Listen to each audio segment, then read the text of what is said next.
Bible తెచ్చుకున్నారు. Show me your Bible and repeat these words with me. వాక్యమైన యేసయ్య, నీ సేవకుని ద్వారా నాతో మాట్లాడండి, నన్ను బలపరచండి, నీకు మరింత దగ్గరగా రావడానికి సహాయం చేయండి. యేసు నామములో అడుగుచున్నాను, ఆమేన్. గ్రంథాలు తెరుద్దాం. ఈరోజు దేవుడు మనతో మాట్లాడిన ఉన్న మాటలు లేఖనాల నుంచి పరిశీలించేద్దాం. 32వ కీర్తన 6వ వచనాన్ని ఈరోజు ధ్యానాంశంగా చదువుకుందాం. Psalm 32 and verse 7. కావున నీ దర్శన కాలమందు భక్తి గల వారందరూ నిన్ను ప్రార్థన చేయుదురు. విస్తార జల ప్రవాహములు పొరలి వచ్చినను నిశ్చయముగా అవి వారి మీదకి రావు. అందరూ ఈ మాట నాతో చెప్పండి. నీ దర్శన కాలమందు భక్తి గల వారందరూ నిన్ను ప్రార్థన చేయుదురు. నేను ప్రతిరోజు అవకాశం ఉన్న కొలది ఫెయిత్ పాయింట్స్ రాస్తూ ఉంటాను. మీలో చాలామంది వాటిని చదువుతున్నారని అనుకుంటున్నాను. మన సోషల్ మీడియా ప్లాట్ఫామ్స్లో, వాట్సాప్లో, ఇన్స్టాగ్రామ్లో, ఫేస్బుక్లో, యూట్యూబ్లో అవి పోస్ట్ చేస్తూ ఉంటాం. ఈరోజు ఇదే మాటను ఫెయిత్ పాయింట్లో ప్రస్తావించాను. భక్తి గల వారందరూ నీకు ప్రార్థన చేస్తారు. ఎప్పుడంటే నీవు వారిని దర్శించినప్పుడు. దర్శించుట అనే మాట, విజిట్ అనే మాట మనం చూస్తాం. హిబ్రూ భాషలో చక్కని పదం ఉంటుంది విజిట్ అనే మాటకు. దానికి అర్థం ఏంటంటే ఇట్స్ ఎ ఫ్రెండ్లీ విజిట్. కొంతమంది మనల్ని దర్శిస్తారు లేదా మనల్ని కలుసుకుంటారు. దురుద్దేశాలతో కలుసుకునే వాళ్ళు ఉండొచ్చు, ఇబ్బంది పెట్టాలని కలుసుకునే వాళ్ళు చాలామంది ఉండొచ్చు. అయితే దేవుడు ఎప్పుడు కూడా ఒక ఫ్రెండ్లీ విజిట్ అనే మాట, ఆ దర్శనము అనే మాటకున్న హిబ్రూ పదానికి ఇంగ్లీష్లో మంచి అర్థం ఎ ఫ్రెండ్లీ విజిట్. దేవుడు మనల్ని స్నేహపూర్వకంగా కలుసుకుంటాడట, మనకు మేలు చేయాలని కలుసుకుంటాడు. ఈ శుక్రవారం ప్రార్థనలో బహుశా మీలో చాలామంది రకరకాల సమస్యలతో, ఇబ్బందులతో దేవుని సందుకు వచ్చి ఉండొచ్చు. దేవుడు నన్ను దర్శించాలి, ఆయన నన్ను సంధించాలి, నన్ను బలపరచాలి, ధైర్యపరచాలని ఆశతో మీలో చాలామంది వచ్చి ఉండొచ్చు. దేవుడు మనతో మాట్లాడుతున్న మాట, దేవుడు మనల్ని దర్శించినప్పుడట భక్తి గల వారందరూ ఆయన నామం పేరిట ప్రార్థన చేస్తారు. అప్పుడు విస్తార జల ప్రవాహములు మన మీదకి వచ్చినప్పటికీ కూడా అవి వారి మీదకు రావు. అంటే విస్తార జల ప్రవాహములు లాంటి శ్రమలు, కష్టాలు, ఇబ్బందులు మనలను ముంచజాలవు అని లేఖనంలో రాయబడింది. 32వ కీర్తన దావీదు గారు రాసిన దైవ ధ్యానం.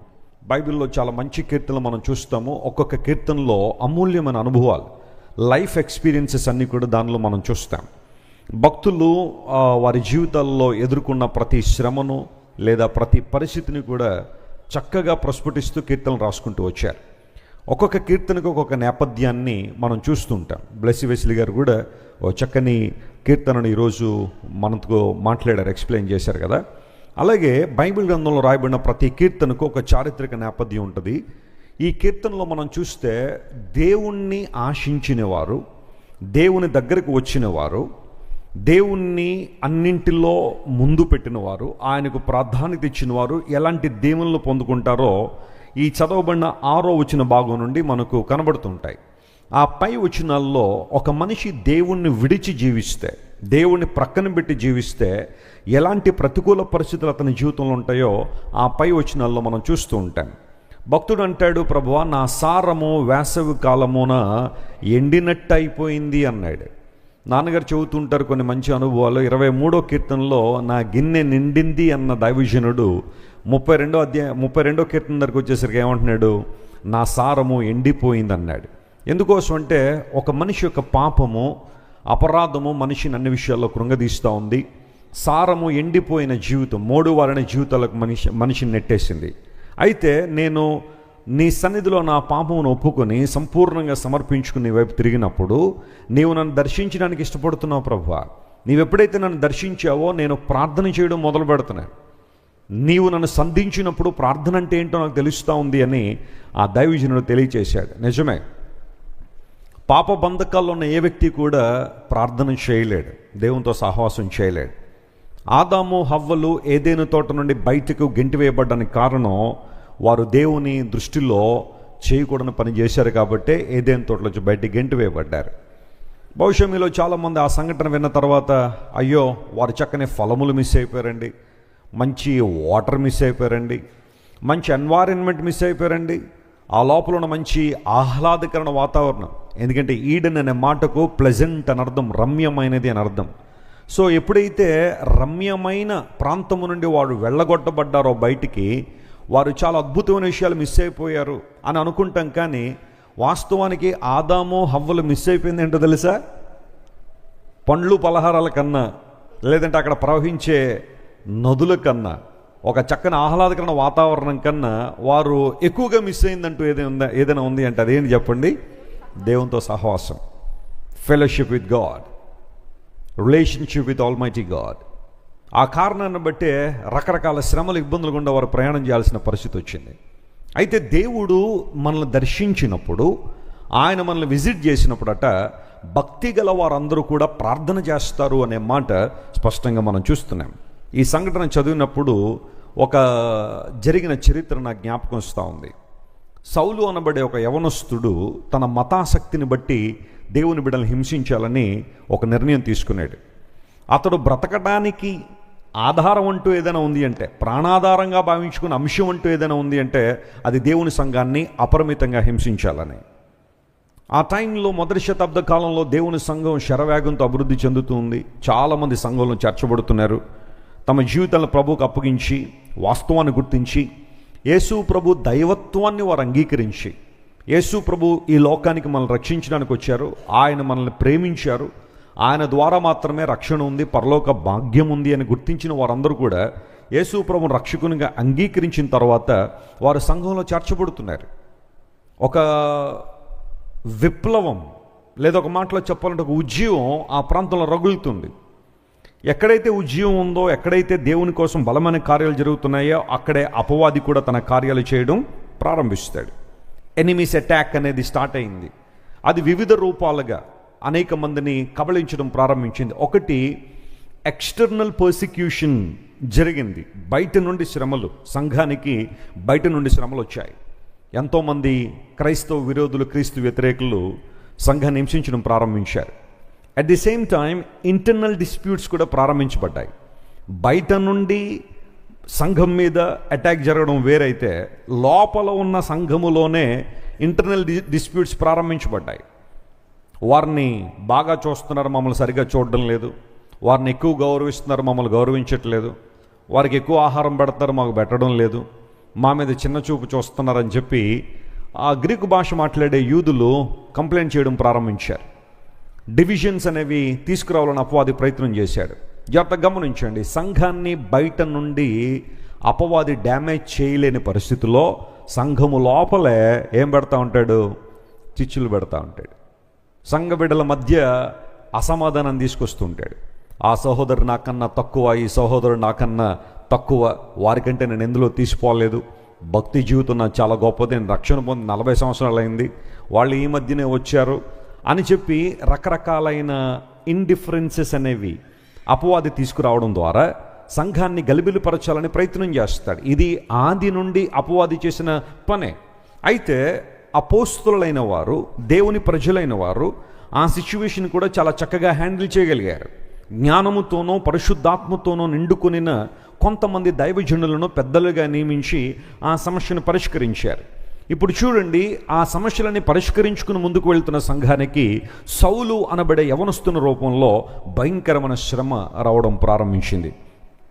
ఆ సందర్భంలో సౌలు యెరూషలేం పెద్దల దగ్గర పర్మిషన్స్ తీసుకుని, ఈ మార్గంలో నాకు కనబడిన వాళ్ళందరినీ కూడా ఈడ్చుకుని యెరూషలేంకు తీసుకొస్తాను.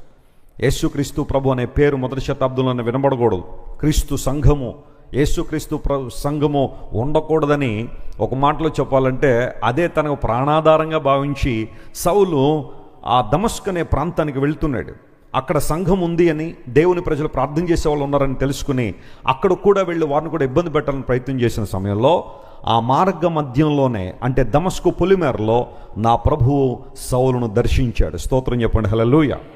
నీ దర్శన కాలమందు భక్తులు ప్రార్థన చేస్తారు అని రాయబడిన ఆ మాట సౌలు జీవితంలో ఎంత చక్కగా నెరవేరిందంటే, దమస్కు గేటు దగ్గర ఎప్పుడైతే యేసుక్రీస్తు యొక్క స్వరూప దర్శనాన్ని చూశాడో, దేవుని యొక్క మహిమను అతను చూడగలిగాడో, అప్పుడు జరిగిన కార్యం ఏంటి అంటే సౌలు ప్రియులరా ప్రార్థన చేయడం ప్రారంభించాడు.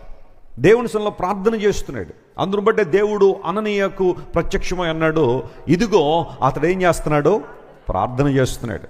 నువ్వు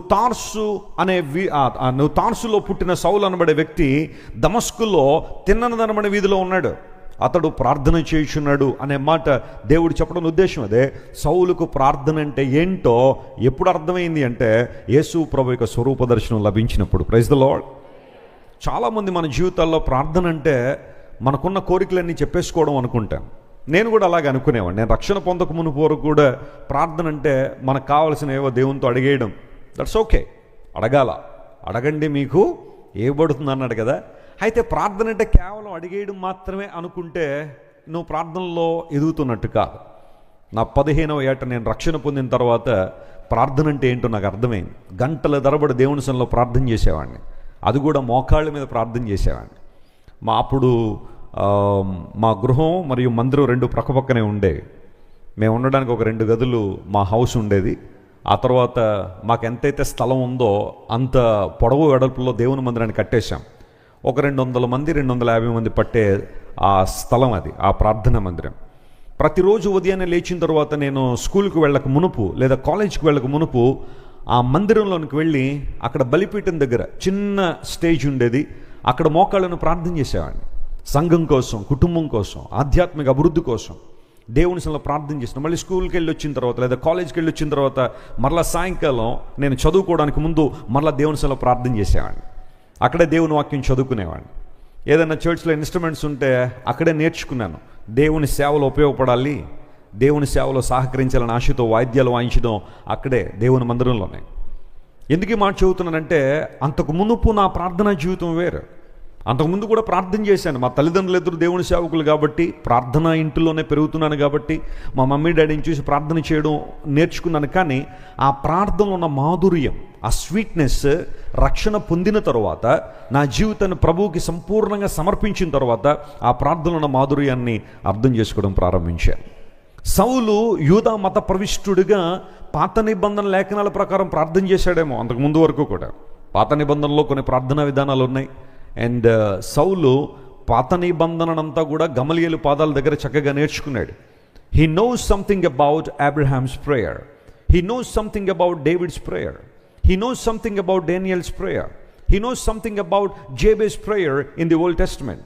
బహుశా సౌలుకి పాత నిబంధనలో భక్తులు చేసిన ప్రార్థనలు, అబ్రహాం ప్రార్థన, ఎబ్బేజు ప్రార్థన, దానియేలు ప్రార్థన, దావీదు ప్రార్థన, ఇలా చాలామంది ప్రార్థనలు, సమూయేలు ప్రార్థన విధానం అంతా కూడా సౌలుకు తెలిసేమో. కానీ ఎప్పుడైతే తన జీవితాన్ని సంపూర్ణంగా ప్రభువుకు అప్పగించాడో, దేవుడు ఆయనను దర్శించాడో, అప్పుడు నిజమైన ప్రార్థన, హృదయాంతరంగంలో వచ్చిన ప్రార్థన దేవుని సింహాసనాన్ని కదిలించడం ప్రారంభించింది. హల్లెలూయా.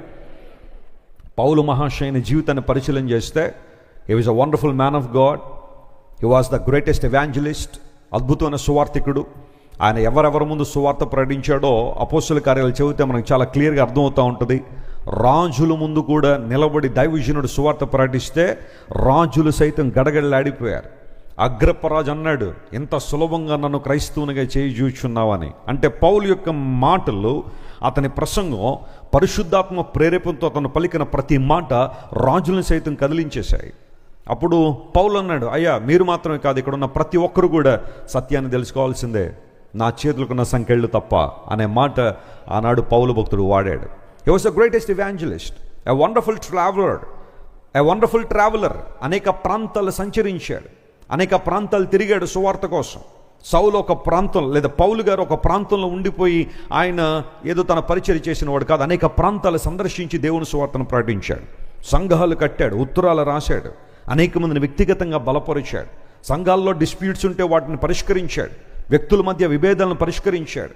ఎవరి గురించి అయినా పౌలు గారికి ఏదైనా తెలిస్తే వారిని సన్మార్గంలో నడిపించడానికి పౌలు గారు ఏనాడు కూడా వెనుకాడలేదు. He was a great man of God. అలాంటి సందర్భంలో పౌలు భక్తుల్లో ఇన్ని యాంగిల్స్ చూసిన మనం ప్రార్థనా జీవితాన్ని కూడా మనం ఆలోచన చేయాలి. పౌలు భక్తుడు ప్రార్థనా జీవితం ఎంత బాగుంటుందంటే, మీరు పత్రికలన్నీ చదువుతూ ఉంటే అతని పత్రికల్లో అనేక మంది కొరకు ప్రార్థన చేశాడని చాలా స్పష్టంగా మనం చూస్తాం. తన గురించి తాను ప్రార్థన చేసుకున్నాడు, తన చుట్టూ ఉన్న కోసం ప్రార్థన చేశాడు, పరిస్థితులను బట్టి ప్రార్థన చేశాడు, ఆ పరిస్థితుల నుండి బయటపడడానికి ప్రార్థన చేశాడు, ఇబ్బందులు ఉన్న వారి కోసం ప్రార్థన చేశాడు, సంకెళ్లలో ఉన్న వారి కోసం ప్రార్థన చేశాడు, సంఘాల కోసం ప్రార్థన చేశాడు.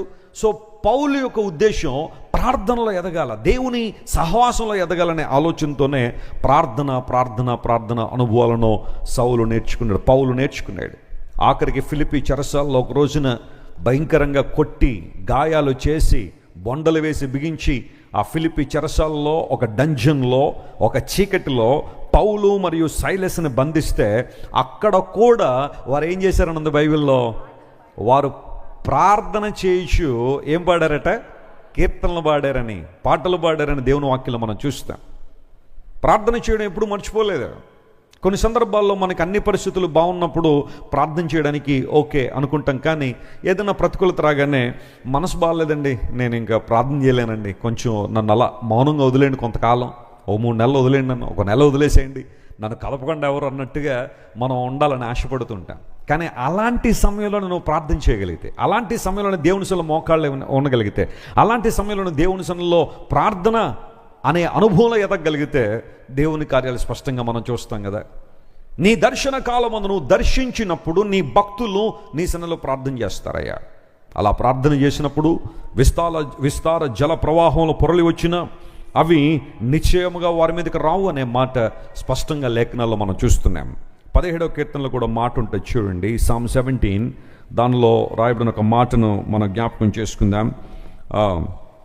3వ వచనం, 17వ కీర్తన 3వ వచనంలో కూడా ఈ మాట ఉంది. రాత్రి వేళ నీవు నన్ను దర్శించి నా హృదయమును ఏం చేశావు, పరిశీలించి. అందరూ చెప్పండి, రాత్రి వేళ నీవు నన్ను దర్శించి నా హృదయాన్ని పరిశీలించావు. దేవుడు పరిశోధిస్తాడు. ఇక్కడ ఒక మాట గమనించాలి, సాతాను మనల్ని శోధిస్తాడు, దేవుడు మనల్ని ఏం చేస్తాడు, పరిశోధిస్తాడు. శోధన నిన్ను కృంగదీయడానికి వస్తుంది, శోధన నిన్ను పతనావస్థలకు నెట్టేయడానికి వస్తుంది, శోధన నిన్ను అగాధ స్థలంలోకి నెట్టివేయడానికి వస్తుంది. కానీ పరిశోధన లాంటిది కాదు. పరిశోధన నిన్ను ఏం చేస్తుంది, ఆధ్యాత్మికంగా ఉన్నతమైన మెట్టుల్లోనికి, మరొక ఉన్నతమైన స్థానంలోనికి పరిశోధన నిన్ను తీసుకెళ్తుంది. కొన్నిసార్లు దేవుని నిమిత్తం శోధన అనుభవించాల్సిన పరిస్థితులు వస్తాయి. పరిశోధన అనేది కొన్నిసార్లు దేవుడు మనల్ని తీసుకొస్తాడు, మన విశ్వాసాన్ని పరీక్షిస్తాడు, మన భక్తి జీవితాన్ని పరీక్షిస్తాడు. నువ్వెంతగా దేవుణ్ణి గట్టిగా నమ్ముతున్నావు, ఎంతగా దేవుణ్ణి వెంబడిస్తున్నావు, నువ్వు దేవుని వెంబడిస్తున్న దేనికోసం అనే విషయం తేలడానికి కొన్నిసార్లు దేవుడు నిన్ను పరిశోధిస్తాడు. ఇక్కడ లేఖనాలు మనం చదివితే 17వ కీర్తనలో దావీదు భక్తుడు అంటాడు, రాత్రి వేళ నీవు నన్ను దర్శించి నా హృదయాన్ని పరిశోధించితివి, నీకు నాలో ఏ దురాలోచన కానరాలేదయ్యా. నీ మీద నాకు ఏ దురాలోచన లేదు. నా దేవుడు అలాంటోడు ఇలాంటోడని ఎప్పుడు నేను సనగలేదు. నేను ఎప్పుడు నీ మంచితనాన్ని కీర్తిస్తున్నాను, నీ విశ్వాస్యతను కీర్తిస్తున్నాను, నీ సద్గుణాలను కీర్తిస్తున్నాను ప్రభువా, నీ మంచితనాన్ని గొప్పతనాన్ని ప్రస్తుతిస్తున్నాను. కాబట్టి నాలో నీకే దురాలోచన కనబడలేదు. God examined his life. దేవుడు దావీదు జీవితాన్ని పరిశీలన చేశాడట, పరిశోధించాడని బైబిల్లో రాయబడింది. అది కూడా ఏ వేళ, రాత్రి వేళ. ఇక్కడ రాత్రి వేళ అంటే నేను భౌతికమైన రాత్రి గురించి మాట్లాడడం లేదు, కానీ కొన్నిసార్లు మన జీవితాల్లో శ్రమలు అనే రాత్రి సంభవిస్తుంది. శ్రమలు అనే చీకటి బహుశా మనల్ని కమ్మి ఉండొచ్చు. ఆ సందర్భంలో మన ఆలోచన విధానం ఎలా ఉంది, మన పరిస్థితులు ఎలా ఉన్నాయి. నేను చాలాసార్లు మీకు చెబుతున్నాను. ఒకసారి ఒక వ్యక్తి నాతో మాట్లాడుతున్నాడు, యేసు ప్రభు గురించి సువార్త చెబుతూ ఉంటే ఆయన అన్నాడు, వెస్లీ గారు నాకు సువార్త చెప్పాల్సిన అవసరం లేదండి, నాకు అంతా తెలిసిండి అన్నాడు. మరి అంతా తెలిసి అన్నప్పుడు నువ్వు ఎందుకు దేవుని వెంబడించట్లేదు, ఎందుకు యేసు ప్రభుని ఆయన్ను ఆరాధించట్లేదు, మరలా లోక విధానాలు ఎందుకు పడిపోయారు, లోక సంబంధమైన తమ చేతులతో చేసుకున్న వాటిని కొంతమంది ఆరాధిస్తున్నట్టుగా మరలా ఎందుకు ఆ పాత జీవితానికి వెళ్ళిపోయారని అడిగాను. అతను ఇచ్చిన ఆన్సర్ ఏంటో తెలుసా?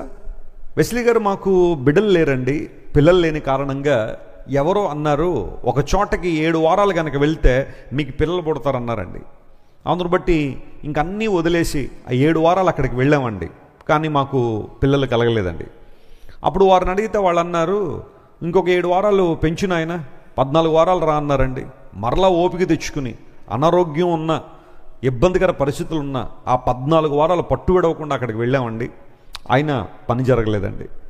ఆ తర్వాత మరలా ఏంటి అని అడిగితే వాళ్ళు అన్నారు, ఇంకొకసారి ఇంకొక దఫా నువ్వు రా, ఇంకొక 7 వారాలు పెంచు, 21 వారాల్లో దేవుడు చేస్తాడన్నారండి. మళ్ళా 7 వారాలు లేనండి, మళ్ళీ కూడా అవ్వలేదండి. ఆ తర్వాత అడిగితే వాళ్ళు అన్నారు, ఇప్పుడు ఇంక నువ్వు రావద్దులే, మేమే వస్తామన్నారండి. 7 వారాలు మా ఇంట్లో కోటాలు పెట్టారండి, అయినా మాకు బిడ్డలు కలగలేదండి. ఆ తర్వాత నాకు అర్థమైపోయిందండి, యేసు ప్రభువు దగ్గర పవర్ లేదని, ఆయన దగ్గర మహిమ లేదని తెలిసిపోయి ఇంకా ఆయన వదిలేసి మళ్ళీ లోకంలో తిరుగుతున్నాండి. మరి ఇప్పుడైనా ఏమన్నా అయిందా? ఇప్పుడు కూడా ఏమీ అవ్వలేదండి. కొంతమంది పరిస్థితి ఎలా ఉంది అంటే, మేలు కలిగినంత వరకు దేవుడు కావాలి. వారు అనుకున్నది ఏదో జరిగిపోతే దేవుడు దేవుడు, వారు అనుకున్నది జరగకపోతే దేవుడు కాదన్నట్టుగా లెక్కించి ప్రభువును విడిచిపెట్టే వాళ్ళు చాలామంది ఉన్నారు. కొన్నిసార్లు రాత్రి వేళ అనుభవం నీ జీవితంలో ఎందుకు వస్తుందో తెలుసా? ఆ సమయంలో దేవుడు నిన్ను ఏం చేస్తాడు? ఆయన పరీక్షిస్తాడు. నువ్వు యేసు ప్రభువును వెంబడిస్తున్న కారణం ఏంటి? Why do you want to follow Jesus? Are you following Jesus for only earthly benefits? కేవలం భౌతిక సంబంధమైన దేవుళ్ళ కోసమైనా నువ్వు దేవుని దగ్గరికి వచ్చేది? భౌతిక సంబంధమైన ఆశీర్వాదాల కోసమైనా నువ్వు దేవుని దగ్గరికి వచ్చేది? ఆలోచించే ఒకసారి. యేసు ప్రభు వారు ఈ లోకంలో ఉన్నప్పుడు ఆయన చుట్టూ కొన్ని వేల మంది ప్రజలు ఉన్నారు. వారందరూ కూడా ఆయన వెంబడిస్తూ ఉంటే, యేసు ప్రభు అద్భుతకరుడు కదా, 5 రొట్టెలు 2 చేపలు ఆయన చేతికి ఇవ్వబడితే వాటిని ఆయన మల్టిప్లై చేసి వాటిని ఆశీర్వదించి 5,000 మంది యొక్క ఆకలి ప్రభు తీర్చాడు. వారందరూ పురుషులని బైబిల్లో రాయబడింది. If we can count women and children, the number would be 20,000, close to 20,000. అక్కడున్న స్త్రీలు మరియు పిల్లల్ని కనుక మనం లెక్కిస్తే సుమారుగా ఒక 20,000 మంది ప్రజలు అక్కడ ఉండొచ్చు. వారందరూ కూడా రొట్టెలు తినేసిన తర్వాత ఇప్పుడు యేసు ప్రభు ఆయన టీచింగ్ స్టార్ట్ చేశాడు, ఆయన బోధన ప్రారంభించారు. ఆ బోధ ఏంటో తెలుసా? నా శరీరము తిని నా రక్తము త్రాగువాడు నిత్యజీవం గలవాడు, అంత్యదినాన నేను వాడిని లేపుతానని Jesus was talking about something very precious and very important. మీరు క్షయమైన ఆహారం కోసం ప్రయాసపడుతున్నారు మీరు, కానీ నా దగ్గర ఒక ఆహారం ఉంది, అది అక్షయమైనది, imperishable food. You are striving and thriving for a perishable food all the time, but I have something to give you. నా దగ్గర ఉన్న ఆహారం అక్షయమైన ఆహారం, ఇది ఎన్నడూ తరిగిపోని ఆహారం, ఇది ఎన్నడూ కృషించిపోని ఆహారం. ఏంటి ప్రభు ఆహారం అంటే? నేనే, I'm the bread of life. నన్ను ఎవరైతే మీరు అంగీకరిస్తారో, మీ హృదయాల్లో చేర్చుకుంటారో, మీ జీవితాల్లోనికి నన్ను అన్వయించుకుంటారో వారు జీవాహారాన్ని భుజించిన వారు ఎన్నడూ కూడా ఆకలి కొనరు అని ప్రభు చెబితే చాలామంది యేసు ప్రభువుని వెనుదీసి వెళ్ళిపోయారని బైబిల్లో ఉంది. They left Jesus. కారణం ఏంటో తెలుసా?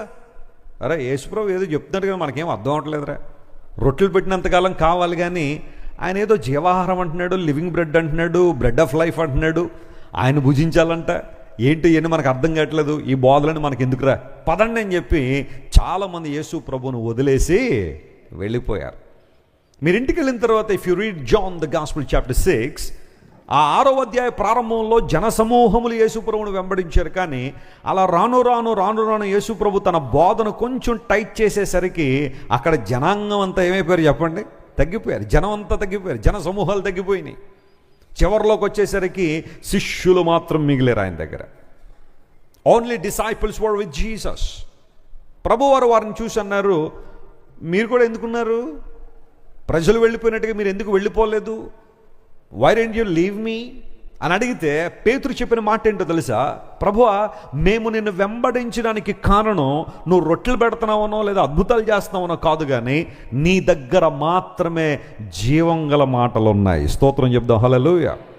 నీవే నిత్య జీవపు మాటలు గలవాడు నాయన. When you speak you are delivering eternal life. When you speak we are understanding the message of eternal life.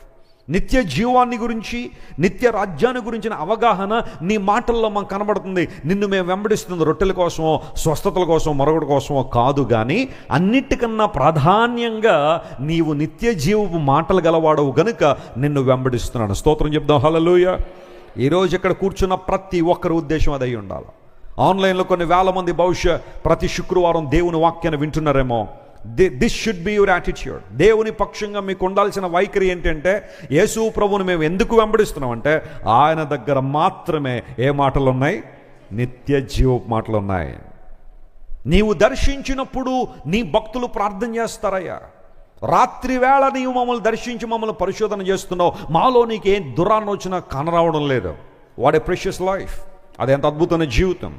కొన్నిసార్లు దేవుని పక్షంగా దురాలోచనలు ఉన్నాయా? ఆయన నిన్ను మర్చిపోయాడని, విడిచిపెట్టేశాడని, ఆయన నిన్ను పట్టించుకోవట్లేదని అలాంటి దురాలోచనలు ఏమైనా నీలో ఉన్నాయా? రాత్రి వేళ సైతం నీవు శ్రమలో ఉన్నప్పుడు, కష్టంలో ఉన్నప్పుడు, ప్రతికూలతలు ఉన్నప్పుడు అందరూ నిన్ను విడిచిపెట్టి వెళ్ళిపోవచ్చేమో కానీ నీ దేవుడు నిన్ను విడిచిపెట్టువాడు కాదా. ఆయన గాఢాంధకారపు లోయలో నేను సంచరించిన ఏ అపాయానికి భయపడను. కారణం ఏంటో తెలుసా? అక్కడ అపాయానికి భయపడకుండా ఉండడానికి భక్తుడు ఎవరి మీద విశ్వాసాన్ని కలిగి ఉన్నాడంటే, నీ దుడ్డు కర్ర, నీ దండము నన్నేం చేస్తుంది? ఆదరిస్తుంది. Consolation, comfort from the Lord. ప్రభువా, నీవు నన్ను ఆదరిస్తున్నావు, నీవు నాకు తోడై ఉన్నావు అనే మాట అక్కడ స్పష్టంగా మనం చూస్తున్నాం. దేవుడిని తోడు, ఆయన నీడ మనతో ఉన్నప్పుడు, ఎవరు మనతో ఉన్నా లేకపోయినా దేవుడు మనల్ని ఏం చేస్తారు చెప్పండి? నడిపిస్తూనే ఉంటాడు. పౌలు మహాశయుడు దేవుని తోడును చాలా స్పష్టంగా తన జీవితాల్లో అన్వయించుకున్నాడు. లేఖనాలు ఎన్నో మాటలు ఉంటాయి. సమాధానకర్తయగు దేవుడు మీకు ఎలా ఉంటాడన్నాడు? తోడై ఉంటాడు అనే మాట ఫిలిప్పీలకు రాస్తూ పౌలు గారు రాశారు. Since our God is a God of piece, he abides with us. He is with us. ఆయన మనతో ఉన్నారు. ఎందుకంటే ఆయన సమాధానకర్త గనుక. కొరింథీ పత్రికలో పౌలు అంటాడు, జాగ్రత్త వినండి, యేసుక్రీస్తు వారి యొక్క కృపయు, తండ్రి అయిన దేవుని ప్రేమయు, పరిశుద్ధాత్మ సహవాసము మీకందరికి ఎలా ఉంటుంది? తోడై ఉంటుంది అన్నాడు. Praise the lord. మీరు ఇంటికి వెళ్ళిన తర్వాత 2 కొరింథియన్స్ చాప్టర్ 13:14 చదివితే ఆ మాటలు ఉంటాయి. 2 కొరింథీ 13:14 అంటే చివరి మాట, ఇంకా ఉత్తరంలో చివరి మాట అన్నమాట. యేసుక్రీస్తు ప్రభు కృప, తండ్రి అయిన దేవుని ప్రేమ, పరిశుద్ధాత్మ దేవుని యొక్క సహవాసము మీకు తోడై ఉంటుంది.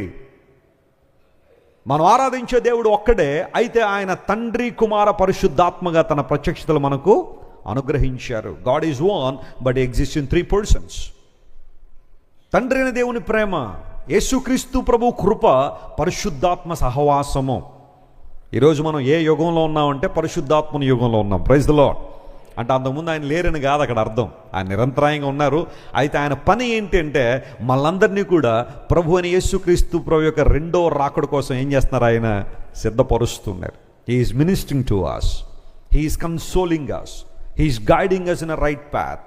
మనందరినీ సరైన మార్గంలో నడిపిస్తూ, మనల్ని కరెక్ట్ చేస్తూ, బలపరుస్తూ, ధైర్యపరుస్తూ, ప్రోత్సాహపరుస్తూ, క్రీస్తు ప్రభు యొక్క రెండో రాకడ కొరకు మనం సిద్ధపరిచే బాధ్యత పరిశుద్ధాత్మ దేవుడు తీసుకున్నాడు. కనుకనే పరిశుద్ధాత్మ దేవుని యొక్క సహవాసము అనే మాట అక్కడ రాయబడింది. రాత్రి వేళ నువ్వు ఒంటరివాడు కాదు, నీ శ్రమలో నువ్వు ఒంటరిదానవు కాదు. You are not alone in your suffering. You are not alone in your hardship.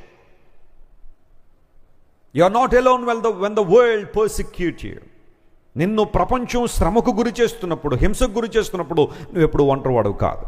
రాత్రి వేళ నువ్వు పరిశోధించావు ప్రభువా, నీవు నన్ను దర్శించావు అనే మాట అక్కడ రాయబడింది. ప్రియులారా, లేఖనాల నుంచి నేను త్వరగా కొంతమంది వ్యక్తులు మీకు పరిచయం చేస్తాను. దేవుడు వారిని ఎలా దర్శించాడో, దేవుడు దర్శించడం ద్వారా వారి జీవితంలో ఎలాంటి మేలు జరిగాయో లేఖనాల నుంచి నేను మాట్లాడి నా సందేశాన్ని ముగింపులో తీసుకొస్తాను. ఆదికాండం 21వ అధ్యాయము 1వ వచనం చదివితే ఒక చక్కని మాట అక్కడ మనం చూస్తాము. బైబిల్ గ్రంథంలో దర్శించుట అనే మాట స్పష్టంగా మనం పరిశీలన చేస్తే దేవుడు ఒక ఆమెను దర్శించాడని బైబిల్లో ఉంది. Genesis chapter 21 and verse 1. ఆ మాట చదువుదాం. చదవండి. యెహోవా తాను చెప్పిన ప్రకారము షారాను దర్శించెను. షారాను ఏం చేశాడట? దర్శించెను. స్తోత్రం చెప్పండి. ఇప్పుడు దర్శించిన తర్వాత ఏమైందంటే 21వ అధ్యాయంలో షారా గర్భాన్ని దేవుడు తెరచి ఎవరినిచ్చాడు? ఇస్సాకునిచ్చాడు. దేవుడు తాను చెప్పిన ప్రకారం. ఆ మాట నాకు చాలా చాలా ఇష్టమైంది. ఆయన చెప్పిన మాట తప్పనిసరిగా ఏం చేస్తాడు? ఆయన నెరవేరుస్తాడు. ఎప్పుడు చెప్పారు ఈ మాట? ఎక్కడ చెప్పారంటే ఆదికాండం 18వ అధ్యాయంలో కదా. దేవుడు అబ్రహామును దర్శించినప్పుడు అబ్రహాముతో దేవుడు మాట్లాడాడు, మరలా మీదిటికి ఈ సంవత్సరం నీ దగ్గరికి వస్తాను, షారా కుమారుని కంటుంది అని ప్రభు చెప్పారు. ఆదికాండం 18వ అధ్యాయంలో. 19వ అధ్యాయంలో లోతు చరిత్ర కొంత మనం చదువుతున్నాము. అయితే 21వ అధ్యాయం దగ్గరికి వచ్చేసరికి దేవుడు తాను చెప్పిన ప్రకారం షారాను దర్శించాడు. అబ్రహాము షారాలు ఇద్దరు కూడా కల్దీ దేశం నుండి బయలుదేరారు. సంపన్నమైన కుటుంబమే, పరిస్థితులనే బాగానే ఉన్నాయి. అయితే దేవుడు అన్నాడు, నేను నిన్ను ఆశీర్వదిస్తాను, నీవు నా చిత్తాన్ని నెరవేర్చు, నీ తండ్రి ఇంటిని, నీ దేశాన్ని, బంధువులను విడిచిరా అని దేవుడు చెప్పగానే అబ్రహాము ఎట్టి విధేయతతో అయితే కల్దీ దేశాన్ని విడిచి కనాను వైపుగా ప్రయాణం చేశారో, శారమ్మ కూడా అదే విశ్వాసంతో అబ్రహాముని ఏం చేసింది చెప్పండి? వెంబడించింది. ఒకవేళ శారమ్మ వెనకకు లాగే వ్యక్తి అయి ఉంటే అబ్రహాము తన యొక్క జర్నీ అంత ఈజీగా చేసి ఉండేవాడు కాదు. కొన్ని కుటుంబాల్లో భార్యలు భర్తను ప్రోత్సహించాల్సింది పోయి ప్రతి దానికి ఏం చేస్తుంటారు చెప్పండి? వెనుకకు లాగుతుంటారు. అదేదో మళ్ళీ గొప్ప అనుకుంటారు చాలామంది. ప్రార్థనకి వెళ్దాం రా అంటే ప్రతిసారి ఎందుకులే ప్రార్థన, ఊరుకో ఇంట్లో చేసుకుందాంలే అనే స్త్రీలు కొంతమంది ఉంటారేమో. అందరూ అలా ఉంటారు నేను అంటల్లా, కొంతమంది ఉండొచ్చేమో. దేవుని మందిరానికి వెళ్దాం రా, ఇద్దరం కలిసి పరిచర్య చేద్దాం, ఏమన్నా సభలు జరుగుతున్నాయట, ఏదో ప్రత్యేకమైన మీటింగ్లు జరుగుతున్నాయట, మన ఇద్దరం వెళ్ళి అక్కడ ఏమన్నా పని ఉంటే పని చేసేద్దాం రా అంటే బోళ్ళంత మంది ఉంటారు అక్కడ. నువ్వు వెళ్ళక్కర్లేదని వెనకకు లాగే ఉండొచ్చేమో. కొంతమంది భార్యలు వెనకకు లాగడం ద్వారా భర్తలు దేవుని కోసం ప్రభావవంతంగా పనిచేయలేకపోతున్నారు. ఇలా అంటున్నానని ఏమనుకోకండి. కొన్ని సేవలు కూడా పాడైపోవడానికి కారణం ఏంటో తెలుసా? కొన్ని కుటుంబాల్లో ఆ సేవకురాండ్రు సేవకుల్ని అంతగా ప్రోత్సహించలేరేమో. లేదా కొన్ని కుటుంబాల్లో సేవకులు ఉంటారు, తన భార్యలను ఏం చేయరు చెప్పండి? కొంతమందిని ప్రోత్సహించరు. పాట పాడతావా, ఊరుకో నువ్వు పాడేదేంటి అంటారు చాలామంది. ప్రోత్సహించే అనుభవాలు కనబడవు. కానీ కుటుంబం అభివృద్ధి చెందాలంటే భార్యాభర్తలు ఇద్దరూ కూడా ఒకరినొకరు ఏం చేసుకోవాలి? ప్రోత్సహించుకోవాలి. Encouraging one another. ప్రభు కార్యాలలో ఇంకా స్పష్టంగా ప్రోత్సాహం కనబడాలి.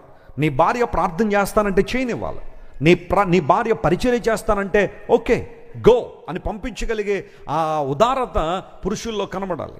శారమ్మ వెనకలాగుంటే అబ్రహాం గారు అంత ఈజీగా ప్రయాణం చేసి ఉండేవారు కాదు. 1500 కిలోమీటర్లు తన ప్రాంతం నుండి ప్రయాణం చేసుకుంటూ వచ్చాడు అబ్రహాము. శారమ్మ ఎంత సహకరించి ఉంటుంది? యూజువల్గా స్త్రీల్లో, మళ్ళీ అందరూ అనుకోకండి, కొందరు అంటున్నాను నేను ప్రతిసారి, స్త్రీల్లో సనగడం అనే ఒక అద్భుతమైన వరం ఉంటుంది కొంతమందికి. ప్రతి చిన్నదానికి ఏం చేస్తారు చెప్పండి? అది భర్తకు మాత్రమే అర్థమయ్యేలా సరిగే వాళ్ళు కొంతమంది ఉంటారు. వాళ్ళు మూడు తెలిసిపోద్ది భర్తకి.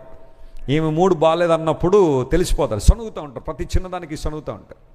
లేదా కొన్ని కుటుంబాల్లో భర్తలు సనిగే వాళ్ళు ఉంటారేమో, ఆ తర్వాత సంగతి. కానీ శారా దేవుని యొక్క విశ్వాసంలో ఆమె కూడా స్థిరపరచబడి తన భర్తతో పాటుగా ప్రయాణం చేసింది, చక్కగా సహకరించింది. ఒకసారి ఒక ఆయన మంచి పుస్తకం రాశాడట. పుస్తకం రాగానే పుస్తక ఆవిష్కరణ సభ ఏర్పాటు చేశారు. ఎందుకంటే మాకు కష్టపడి పుస్తకం రాశాడు కదా, ఓ 300 పేజీల పుస్తకం రాయాలంటే చాలా ప్రయాసపడాలి. నేను కూడా చాలా పుస్తకాలు రాస్తూ ఉంటాను. డెడికేట్ చేయాలి, కొంత టైం డెడికేట్ చేయాలా, ఆలోచన చేయాలా, జాగ్రత్తగా రాయాలి. ఎందుకంటే ఒక్కసారి రాసింది ఇంకా అలా చరిత్రలో ఉండిపోద్ది కాబట్టి. ఆయన పుస్తకం రాసిన తర్వాత పుస్తక ఆవిష్కరణ సభ ఒక ఫంక్షన్ హాల్లో ఏర్పాటు చేశారు. మీలాంటి వాళ్ళందరినీ పిలిచారు. ఆయన ఫ్రెండ్స్ అందరూ, ఎవరైతే కవులు ఉన్నారో వాళ్ళందరినీ పిలిచారు. ఆ రైటర్స్ అందరూ వచ్చిన తర్వాత ఆయన స్టేజ్ ఎక్కి మైక్ తీసుకుని, ఈ పుస్తకం రాయడానికి నా భార్య నాకు చాలా సహకరించింది అన్నాడట. వెంటనే అందరూ చప్పట్లు కొట్టేశారు. ఎంత చక్కని ఇల్లాలండి, ఆమె భార్య సహకరించిందట, అందును బట్టి ఇంత మంచి పుస్తకం రాయగలిగాడండి అని చెప్పి అందరూ చప్పట్లు కొట్టేసిన తర్వాత ఆ భార్య అడిగిందంట, ఏమండి నేను మీకు ఎప్పుడు సహకరించలేదు కదండి, నేను ఎప్పుడైనా ఒక పదమైనా మీకు చెప్పానండి, పోనీ మీరు చెబితే ఎక్కడైనా రాయడమైనా చేశానా, ఎప్పుడు ఏం చేయలేదు కదా. అలా ఏం కాదులే, నేను పుస్తకం రాసిన 3 నెలలు నువ్వు మీ అమ్మగారింట్లో ఉన్నావు కదా, అదే పెద్ద సహకారం అన్నాడట ఆయన. అంతకుమించి ఇంకా నాకు సహకారం ఏం కావాలి, నువ్వు నా పక్కన ఉంటేనే పుస్తకం రాసేవాడినా, నువ్వు రాయనిచ్చేదానివా, ఏమండి ఇక్కడ అది కాదండి అదండి ఇదండి అని చెప్పి ఎన్ని చెప్పేదాన్ని నువ్వు మెల్లకుండా మీ అమ్మగారింట్లో 3 నెలలు ఉన్నావు కాబట్టి నేను చక్కగా ఏం రాశాను, పుస్తకం రాశాను అన్నాడట. శారమ్మ సహకారం ఇలాంటి సహకారం కాదు. అబ్రహాముతో ప్రయాణం చేసింది కష్టమైన ఇబ్బంది. అయిన కనాను దేశంలోనికి ప్రవేశించిన తర్వాత కూడా అబ్రహాము విషయంలో శారా చక్కని జాగ్రత్త వహించింది. Okay, coming to the point, when we read the book of Genesis chapter 17, God changed the names of Abraham and Sarai. దేవుడు ఆ భార్యాభర్తల ఇద్దరు పేర్లు ఏం చేశాడు చెప్పండి? మార్చాడు. God changed some names in the Bible. దేవుడు కొంతమంది పేర్లు మార్చాడు. అంటే దాని అర్థం ఏంటో తెలుసా? వారి బ్రతుకులు మార్చాలని దేవుడు ఆశించాడు. నేమ్ డినోట్స్ క్యారెక్టర్ అంటారు. పేరు అనేది మనిషి యొక్క గుణాన్ని సూచిస్తుంది. కాబట్టే దేవుడు పేరు మార్చాలనుకున్నాడు. అబ్రహాము పేరు అంతకుముందు ఏముంది చెప్పండి? అబ్రాము అని ఉంది. అబ్రాము నుండి దేవుడు అబ్రహాము అని దేవుడు మార్చాడు. షారా పేరు అంతకుముందు ఏమనుంది? షారయి అని ఉండేది. దేవుడు ఆమె పేరుని ఎలా మార్చాడు? షారాగా మార్చాడు. ఇక్కడ మనం మాట్లాడుకుంటుంది షారా గురించి కాబట్టి ఆమె గురించి ఆలోచన చేస్తే షారయి అనే మాటకు జగడగొండి అని అర్థం. వుమన్ ఆఫ్ స్ట్రైఫ్, కంటెన్షన్, గొడవల మనిషి, జగడగొండి అని అర్థం షారయి అనే మాటకు. కానీ దేవుడు అన్నాడు, అమ్మా నువ్వు జగడగొండిగా ఉన్నంత కాలం బహుశా అలాంటి స్వభావం ఉంటే నువ్వు నా నుండి దీవెన పొందుకోలేవేమో. అందుబట్టి I would like to change your name. Sarai అనే మాటలోంచి ఆ చివర ఈ తీసేసి, లేదంటే ఇంగ్లీష్లో అయితే ఆ చివర ఐ తీసేసి దేవుడు షారా అని పిలిచాడు. షారా అనే మాటకి ఇప్పుడు అర్థం ఏంటో తెలుసా? రాజకుమార్తె, a princess, a woman of strife has been transformed as a woman and as a princess. ఒక రాజకుమార్తెగా మారింది జగడగొండిగా ఉన్న ఆమె. మన స్వభావంలో మార్పు వచ్చినప్పుడు దేవుని దీవెనలు మనం చూస్తాం. స్తోత్రం చెప్పండి, hallelujah. Your nature should be changed, your attitude should be changed. నీ ఆలోచన విధానం, నీ గుణం మారాలని దేవునికి ఆలోచన. షారయిగా ఉండిపోవడం దేవునికి ఇష్టం లేదు. నువ్వు షారాగా మార్పు చెందాలి. జగడగొండిగా ఉన్న ఆమె రాజకుమార్తెగా మారింది. ఇప్పుడు దేవుడు షారాను దర్శించినప్పుడు ఆమె ఎంతో కాలంగా ఎదురు చూస్తుంది. 90 years, 90 సంవత్సరాలు ఆ వయసులో షారమ్మ ఒక బిడ్డకు జన్మనిచ్చిందంటే, ఒక మాటలో చెప్పాలంటే వైద్య శాస్త్రానికి కూడా అందని ఒక అద్భుతం అది. స్త్రీ ధర్మం ఉడిగిపోవడం అంటే ఏంటో కొంతమంది స్త్రీలకు తెలుసు.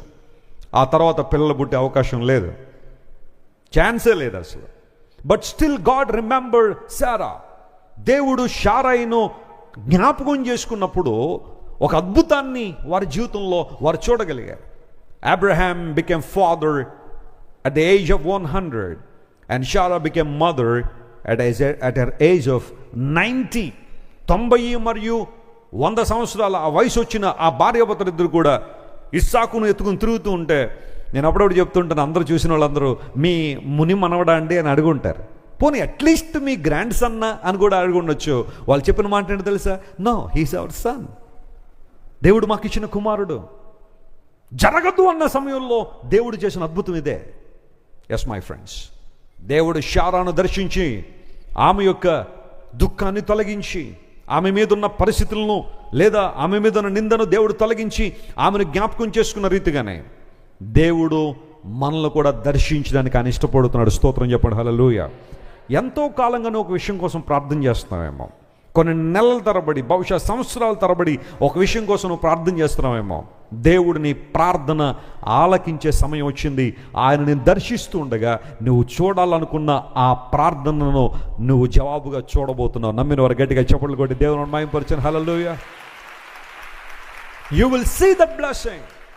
దేవుని దీవెన మరియు ఆశీర్వాదం నువ్వు ఖచ్చితంగా చూస్తావని బైబిల్ సెలవిస్తూ ఉంది. దేవుని కార్యాలు స్పష్టంగా జరుగుతాయి, అద్భుతాలు జరుగుతాయి. నేను 2001లో దేవుని సేవకు వచ్చిన తర్వాత అనేక గ్రామాల్లోకి వెళ్ళి సువార్త ప్రకటించేవాడిని. ఆ గ్రామాలకు సువార్త ప్రకటిస్తున్నప్పుడు అప్పుడు 2001లో నేను సేవకు వచ్చిన తర్వాత మా నాన్నగారు నాకు ఒక స్ప్లెండర్ బైక్ ఒకటి కొనిచ్చారు, హీరో హోండా స్ప్లెండర్ బైక్. ఆ బైక్ మీద చాలా ప్రాంతాలు తిరుగుతుండేవాడిని.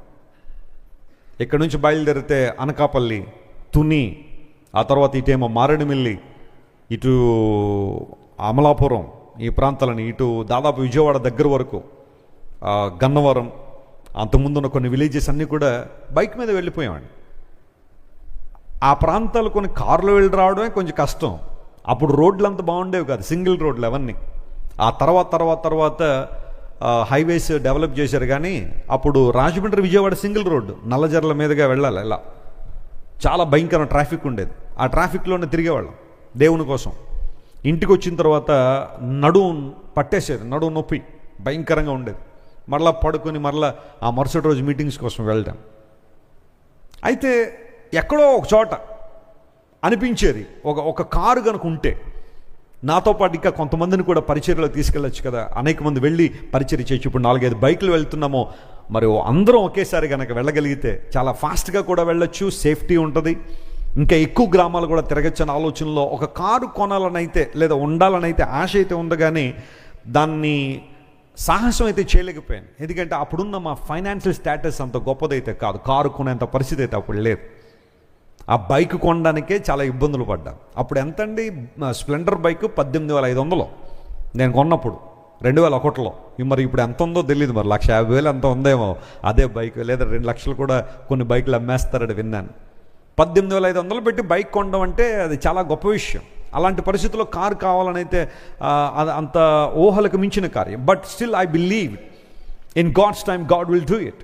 ప్రార్థన చేసేవాడు, ప్రభువా కేవలం పరిచర్య కోసం, నీ సేవ జరిగించడం కోసం సహాయం చేయని ప్రభు అని ప్రార్థన చేశాను. ఒకరోజు ఎందుకో నేను హైదరాబాద్ వెళ్ళాను షూటింగ్ కోసం. అప్పుడు ఏవో సాంగ్ షూటింగో లేకపోతే దేనికోసం హైదరాబాదు వెళ్ళి ఇంటికి వచ్చేసరికి మా ఇంటి ముందు కారు టాటా సుమో పార్క్ చేసి ఉంది. నేను అనుకున్నాను, ఈ ఎవరో వచ్చారో మా ఇంటికి, గెస్ట్లు ఎవరైనా వచ్చి ఉంటారు టాటా సుమో వేసుకుని అని చెప్పి గవ్వ లోపలికి వచ్చి మా మమ్మీ డాడీని అడిగాను, మన ఇంటి ముందు టాటా సుమో ఉంది, ఎవరు వచ్చారని అడిగాను.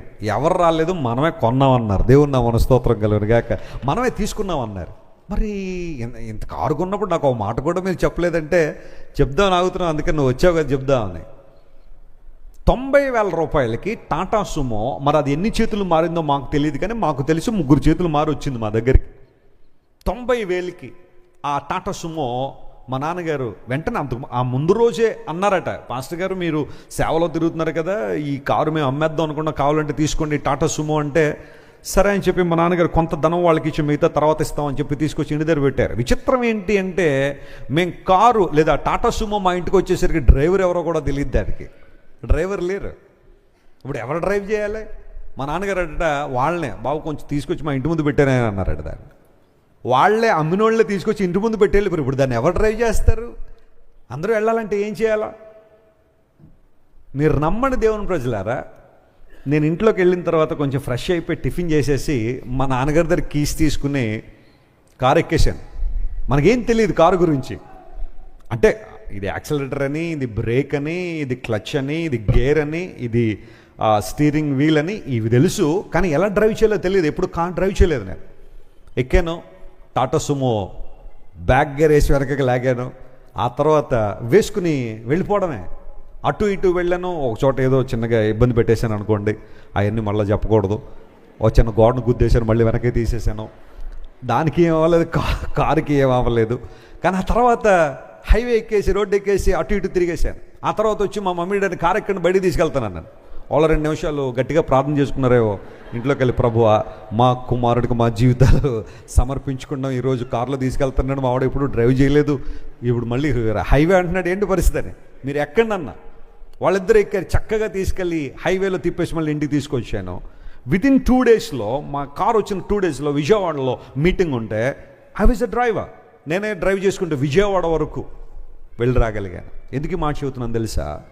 కొన్నిసార్లు మన ఊహలకు మించి, మన కార్యాలకు మించి దేవుడు చేసే కార్యాలు ఎలా ఉంటాయంటే అన్బిలీవబుల్. నేను ఎవరో వచ్చారేమో, ఎవరో తీసుకొచ్చారేమో అని అనుకున్న విషయాన్ని దేవుడు చేసిన కార్యం. ఆ టాటా సుమో మీద ఎన్ని ప్రాంతాలు తిరిగామో, ఎన్ని ప్రాంతాలు, ఎంతమంది దేవుని స్వార్థ ప్రకటించడం దానికి ఉపయోగపడిందో మీరు ఆలోచించేయండి. కొన్నిసార్లు నీ ఊహలకు మించిన కార్యాలు దేవుడు జరిగించగలడు. When you pray, God answers those prayers. దేవుడు షారాను దర్శించినప్పుడు ఆమె చక్కని కుమారుని కని ఇస్సాకు అనే మాటకు నవ్వుట అనర్థం. ఏ నవ్వు అయితే కొంతకాలంగా వారి కుటుంబంలో మిస్ అయిపోయిందో, దేవుడు ఆ కుటుంబానికి నిజంగా నవ్వునిచ్చాడని బైబిల్లో రాయబడింది. దేవుని ప్రజలారా, షారాను దేవుడు దర్శించాడు, ఆమె యొక్క ఆశను దేవుడు నెరవేర్చాడు. మరొక సందర్భాన్ని మీకు జ్ఞాపకం చేస్తాను. చూడండి, రూతు గ్రంథం 1వ అధ్యాయం 6వ వచనం మనం చదివితే, there was another wonderful history recorded in the Bible, the book of Ruth chapter 1 and verse 6. దానిలో రాయబడిన మాట చదవండి. రూతు గ్రంథం 1వ అధ్యాయం 6వ వచనం. వారికి ఆహారం ఇచ్చుటకు యెహోవా తన జనులను దర్శించెను. యెహోవా తన జనులను ఏం చేశారట? దర్శించెను అని ఆమె మోయాబు దేశములో ఉండి వినెను గనుక మోయాబు దేశము విడిచి చెప్పండి, మోయాబు దేశమును విడిచి వెళ్ళుటకై ఆమెయు ఆమె కోడండ్రును ప్రయాణమైరి. చెప్పండి, దేవుడు తన జనులను ఏం చేశారట? ఆయన దర్శించాడు. ఏమైంది? ఆ దర్శించక మునుపు పరిస్థితులు ఎలా ఉన్నాయంటే, బెత్లెహేంలో ఏమొచ్చిందట? కరువు వచ్చిందని. ఆ ప్రాంతంలో కరువు వచ్చినప్పుడు ఆ జనులందరూ కూడా బహుశా కొంతమంది, అందరూ కాకపోయి ఉండొచ్చు, కొంతమంది చుట్టుపక్కల ప్రాంతాలకు చెదిరిపోవాలని ఆశలో నయోమి అనబడిన ఈమె తన భర్తను మరియు తన కొడుకులనిద్దరిని కూడా కన్విన్స్ చేసి వాళ్ళందరిని ఎక్కడ తీసుకెళ్ళిపోయింది? మోయాబ్ అనే ప్రాంతానికి తీసుకెళ్ళిపోయింది. ఎందుకు కరువు వచ్చింది అని కనుక మీరు ఆలోచన చేస్తే, న్యాయాధిపతుల గ్రంథం చివరి అధ్యాయం చివరి వచనం చదివితే, అంటే రూతు గ్రంథానికి ముందు ఉన్న గ్రంథంలో చిట్ట చివరి అధ్యాయంలో మాట ఉంటుంది. అదేంటో తెలుసా? ప్రతి వాడును ఆ దినములలో ఇశ్రాయేలీయులకు రాజు లేడు. ఇశ్రాయేలులకు ఎవరు లేరట? రాజు లేడు.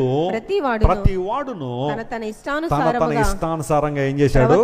వచ్చాను. అది ఇప్పుడు అలా అయిన తర్వాత దాని కనెక్షన్ రూతు గ్రంథం మొదటి అధ్యాయం మొదటి వచనం చదివితే అందులో ఏముంది? అక్కడ న్యాయాధిపతులు ఏలిన కాలంలో దేశంలో కరువు కలుగగా, దేశంలో ఏమొచ్చిందంట?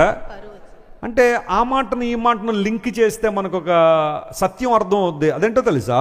ప్రతి వాడును తన ఇష్టానుసారంగా ప్రవర్తించు వచ్చిన కనుక ఆ దేశంలో ఏమొచ్చింది? కరువు వచ్చింది. There was a famine, there was a drought in that area. కారణం ఏంటో తెలుసా? ఎవరి ఇష్టానుసారం వారు జీవించాలని ఆలోచన, ఎవరి ఇష్టానుసారం వారు ఉండాలని ఆలోచన. ఆ కారణాన్ని బట్టి మీరు న్యాయాధిపతుల గ్రంథాన్ని చదవండి, ఒక పట్టాన్ని అర్థం అవదు ఆ గ్రంథం అంతా కూడా. అప్పుడే ప్రభువుని పట్టుకున్నట్టుగా మరలా లోకంలో జారిపోయి మరలా రావడం, ఇష్టానుసారంగా జీవించిన వారందరూ కూడా ఆ న్యాయాధిపతుల గ్రంథంలో మనకు కనబడుతూ ఉంటారు. ప్రతి వాడును తన ఇష్టానుసారంగా జీవించుచూ వచ్చిన గనుక ఆ దేశంలో ఏమొచ్చింది? కరువు వచ్చింది. ఈ రోజుల్లో కరువులు రావడానికి కారణం ప్రకృతి వైపరీత్యాలు, కొన్ని కారణాలు, కొన్ని పరిస్థితుల్లో సంభవించిన కారణం బహుశా మానవుడు తన ఇష్టానుసారంగా జీవించే పరిస్థితిని బట్టి, ఇష్టానుసారంగా బ్రతుకుతున్న పరిస్థితిని బట్టేమో.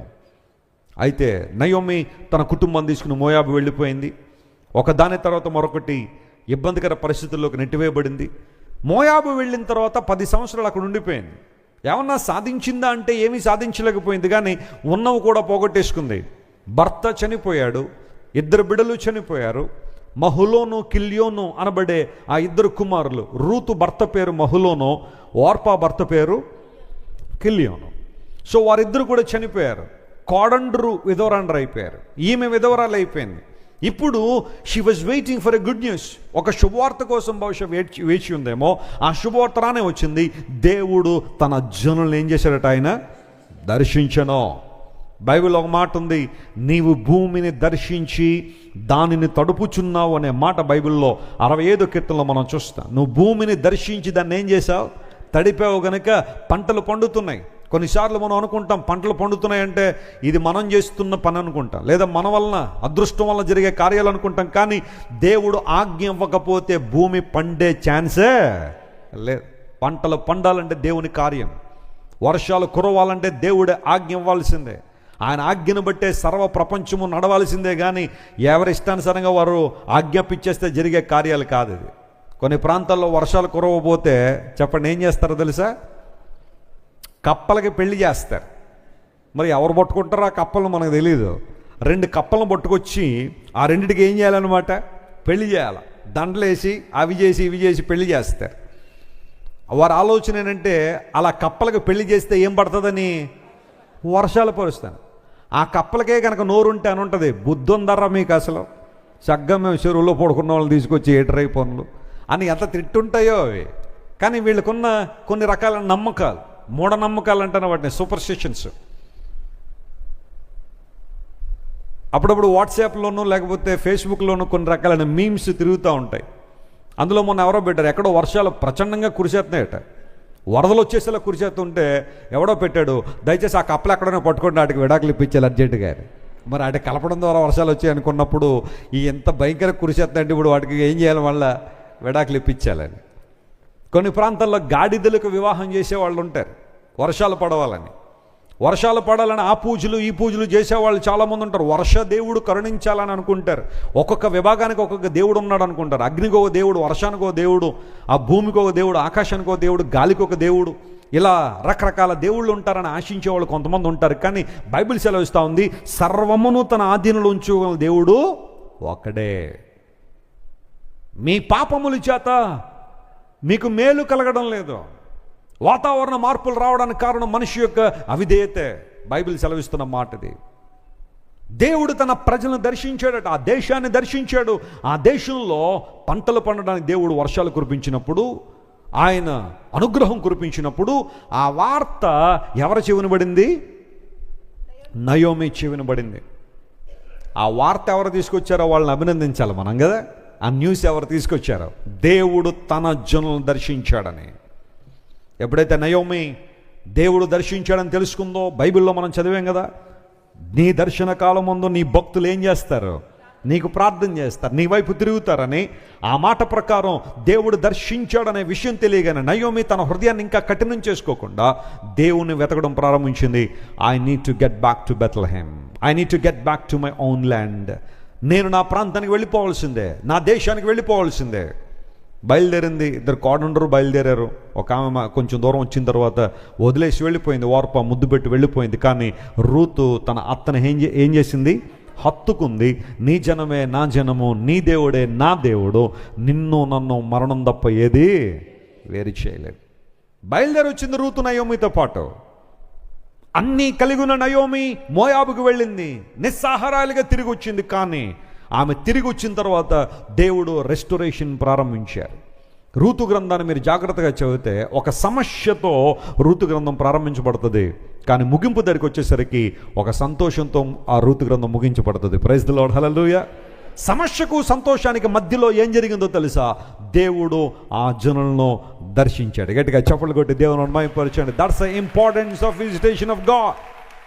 సమస్యకు సంతోషానికి మధ్య దేవుడు తన ప్రజలను దర్శించాడనే మాట. నీ సమస్య సమస్యగానే ఉండిపోవడం దేవునికి ఇష్టం కాదు.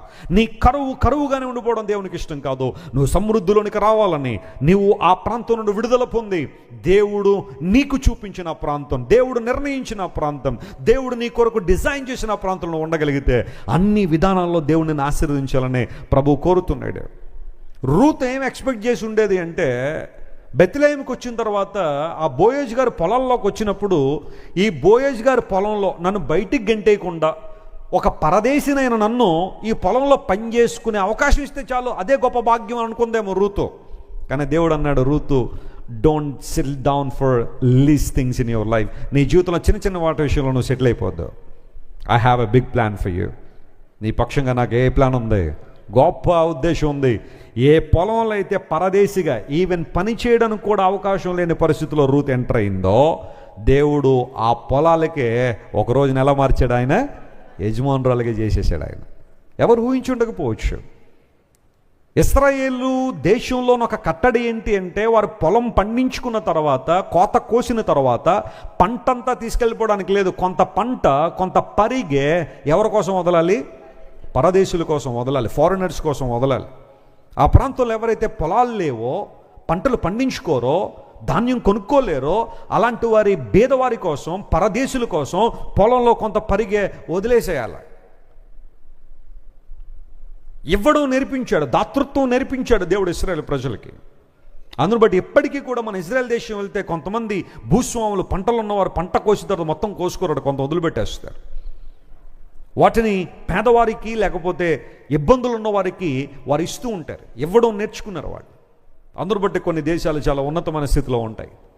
బైబిల్ యొక్క నిబంధన ఏంటి అంటే, బైబిల్ యొక్క రూల్ ఏంటంటే, నువ్వు ఇస్తే దేవుడిని దీవిస్తాడని చాలా క్లియర్గా, స్పష్టంగా. ఔదార్యం గలవారు పుష్టి నొందుదురు, నీళ్లు పోయేవానికి నీళ్లు పోయబడును అనే మాట సామెతల గ్రంథంలో మాట ఉంటుంది 11వ అధ్యాయంలో. ఔదార్యత, ఉదారత, జనరోసిటీ నీకు ఉన్నప్పుడు దేవుడిని దీవిస్తాడు. రూతు ఆ పొలంలోకి ఎంటర్ అయ్యి ఆ పరిగ ఏరుకోవడానికి ఒక పరదేశురాలుగా ఎంటర్ అయింది. కానీ దేవుడు బోయేజు ప్రక్కన రూతును నిలవబెట్టి, అంతమాత్రం కాకుండా రూతును సరాసరి ఎక్కడికి తీసుకొచ్చారు అంటే యేసుక్రీస్తు ప్రభు యొక్క వంశావళిలోనికి. If someone opens the Bible in the New Testament, they will find the name Ruth.